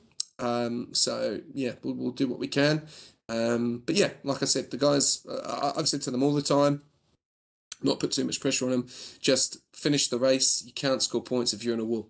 So, and keep the penalties down to a minimum as well, because especially with those 100% races, you get a penalty early on. It's very, very difficult to, try and catch up and make positions, because if you get a late safety car, you're down and out, unfortunately. So, yeah, the team's doing really, really well. It's a long season, 12 races still to go, and some big races, and also the relay as well. So a lot of exciting things, and yeah, I think they're doing a great job, and props to all of them. And also the silly season around the corner as well. So I'm sure I'll probably get a few messages, bits and pieces as well. So, but yeah, so far so good. Happy with the team. Yeah, doing a good job and consistent. Yesterday, I think it was P9, P8, P9, or P9, P10, and then tonight P9 and P10 as well. So yeah, that's what we can ask for. Yeah, I have a question for you about silly season. Yep, go on. Is there anyone on the chopping block? Oh no. Oh, I'm savage. I would like to make a few changes. Savage is an understatement. Yeah, I would like to make a few changes. I'm not strict. It's just like I'm all about consistency and communication. No, you just have standards, and if they aren't met, then you can get out of here. Well, yeah, to an extent. No, I've said to the drivers all the way along. I put the setups in for them. I'm doing as much as I can. I haven't done a TP for a long time, compared to obviously Dido and TMT, and obviously some of the other new guys as well jumping in as well. But they probably got a little bit more time than probably I have. So I'm pretty spread thin of what I can do. I'm engineering Div 4, I'm engineering Div 2, I'm commentating Div 1, I'm racing Div 3, so I can't do everything. I did get let down early on from engineers, as I did have engineers all lined up, but yeah, shocking. It was quite disappointing actually, and they didn't help in the end, so I got rid of them, unfortunately. So I am pretty strict, but I have a plan, and the plan is finish the race, get points, score points. Doesn't matter where you finish, because one of those points, mean anything. And to be honest with you, as you've seen from the start of the season, we've actually done quite well. You know, we've been fourth. We had a real bad week last week, and I told the guys to forget about last week, move on from it. Division 1 didn't do the best. We struggled in Division 2. I got burnt pretty bad by the EA game, but we won't go into that too much because I'm still hurt from that. But yeah, we've got to move on. You know, you've got to take each race as it comes, get your results, put the penalties in, whatever you get penalties on, and then we deal with it, you know, and then you go to next week, and you try and improve. And if the guys don't do the practice, then we're going to see no improvement. If they put the work in, then you're going to see the improvement. And also they're still getting used to the game, and I think that's a lot of people are still trying to struggle. You can do 15 hours, you could do 4 days of practice, you know, and still could take you a full season to get the grips of the game. So this goes for all teams as well. Just don't get demoralised. You know, take your time. You're racing against new people. You're racing against different cars, and you're racing in different tracks, which you've got to understand the battery. You know, it's not a sprint. You know, it's a marathon. It's 18 races. You know, and it's very, very competitive. And these guys want to win. You know, so I think that's probably my advice. Is if it gets a little bit hard, keep at it, because your season can change very, very quickly. And if you master what you need to master with the battery, which is obviously the biggest thing on this game, then you'll do very, very well to the end of the season. Yeah, well, and then we're going to turn this around, and I'm going to say, who are you looking to replace? No, who are you looking to replace? Who are you looking to bring on board to your team? Can you disclose that information? No. Can we get one name to spice things up? Who is one driver? This could be fact or complete BS. See, I didn't use a swear word that time. We're on good places. And then who would be the driver that you would sign? Don't say who you'd take out of your team. Just say, who do you want on your team? I know you want me. You're missing me, aren't you? A ruthless guy will be the new driver for Div 4 for Cadillac. So that's one move going to be done. I'm not sure at the moment. I'm That quite is happy. an awesome pick. That is an awesome pick. Yeah. That is an awesome pick. He displayed in the reserve program beautiful racecraft. And also in Imola last week as well on his debut. You know, he got P3, so it was a good job. And you know, I always looked when I did the draft is that trying to have strong lower division, because I know that last season that was the hardest division. You know, some TPs really did struggle with those drivers scoring those points, and I obviously went for Toast from obviously experience and winning a championship. And it's been tough for him. It's not been easy. He's gone up to Division 1, and it's not been easy. And the same with Mitchell as well. Obviously coming up runner up to Quicksilver last season. And going into Division 2, so it's not easy for these guys, and that's why it gets a bit frustrating for them. But you've got to, you know, they've got to learn, and it's going to take time, you know. And we've also seen Mitch is very, very good in the wet. Huddy is very, very fast. Obviously struggled a little bit tonight, but you know, they scored points. They finished the race. So I'm not really looking to make any changes. I know that probably I get, like I said, a few messages regarding probably some of my drivers if they want to move, but we'll see. Silly season's going to be a lot of fun. It's you know, it gets the league integrated, gets all back in, gets everyone talking, and obviously we've got the stream as well, and yeah, it's going to be exciting. I'm looking forward to it, and we're only on round 6, man. You know, like there's so many more races to go. You've got Austria, which is 72 laps. You've got Silverstone, the relay, which is going to be really exciting. You know, we've also got the double header of Spain, which is going to be fantastic as well. Madrid is going to be interesting because I've seen a lot of people whinging and moaning about it, but everyone's in the same boat. Every single division's in the same boat. I don't think anyone have the balls to do 100% there, and we're doing it. So, but I will say it is going to change next season. The calendar will change. We will not be doing this many races of 100%ers. We are listening to that. We are trying to spice things up a little bit for next season with the draft and stuff like that. So, you know, this is entry level. This is a new game, end of the day, and you know it, and I know it. You know, it's not easy. You know, each division is extremely competitive still. Too, we've seen Johnny and Fudge tonight. You know, some of the other guys really did struggle. Obviously, Div won last night. There was no Jono. You know, that give other people an opportunity. We've seen some really, really good prospects in Division 4 come out of the line, and there's more than one. You know, there's about 6, 7 top drivers in there that are really going at it. Div 3 looks like there's going to be a different winner every week. So, yeah, it's exciting. I mean, it's exciting. And less whinging, more racing. Let's go. Yeah, that sounds like a good plan. But I have to wrap it up because I have work in the morning. I don't have to do another one now, but no, guys, great work on the comms. It seemed like a right laugh. Thank you very much once again. I think it was just Noah. I think I like punching Noah. Oh, gee. Anyway, so I think that'll wrap it up for the Division 2 Belgium Grand Prix. Thank you to Sim Racing Center, SimLab Pagnian for making this possible. And yeah, see you tomorrow for Division 3 in Belgium. Have a good night, everyone. And it's on. And we're done. And we're done. All right, goodbye.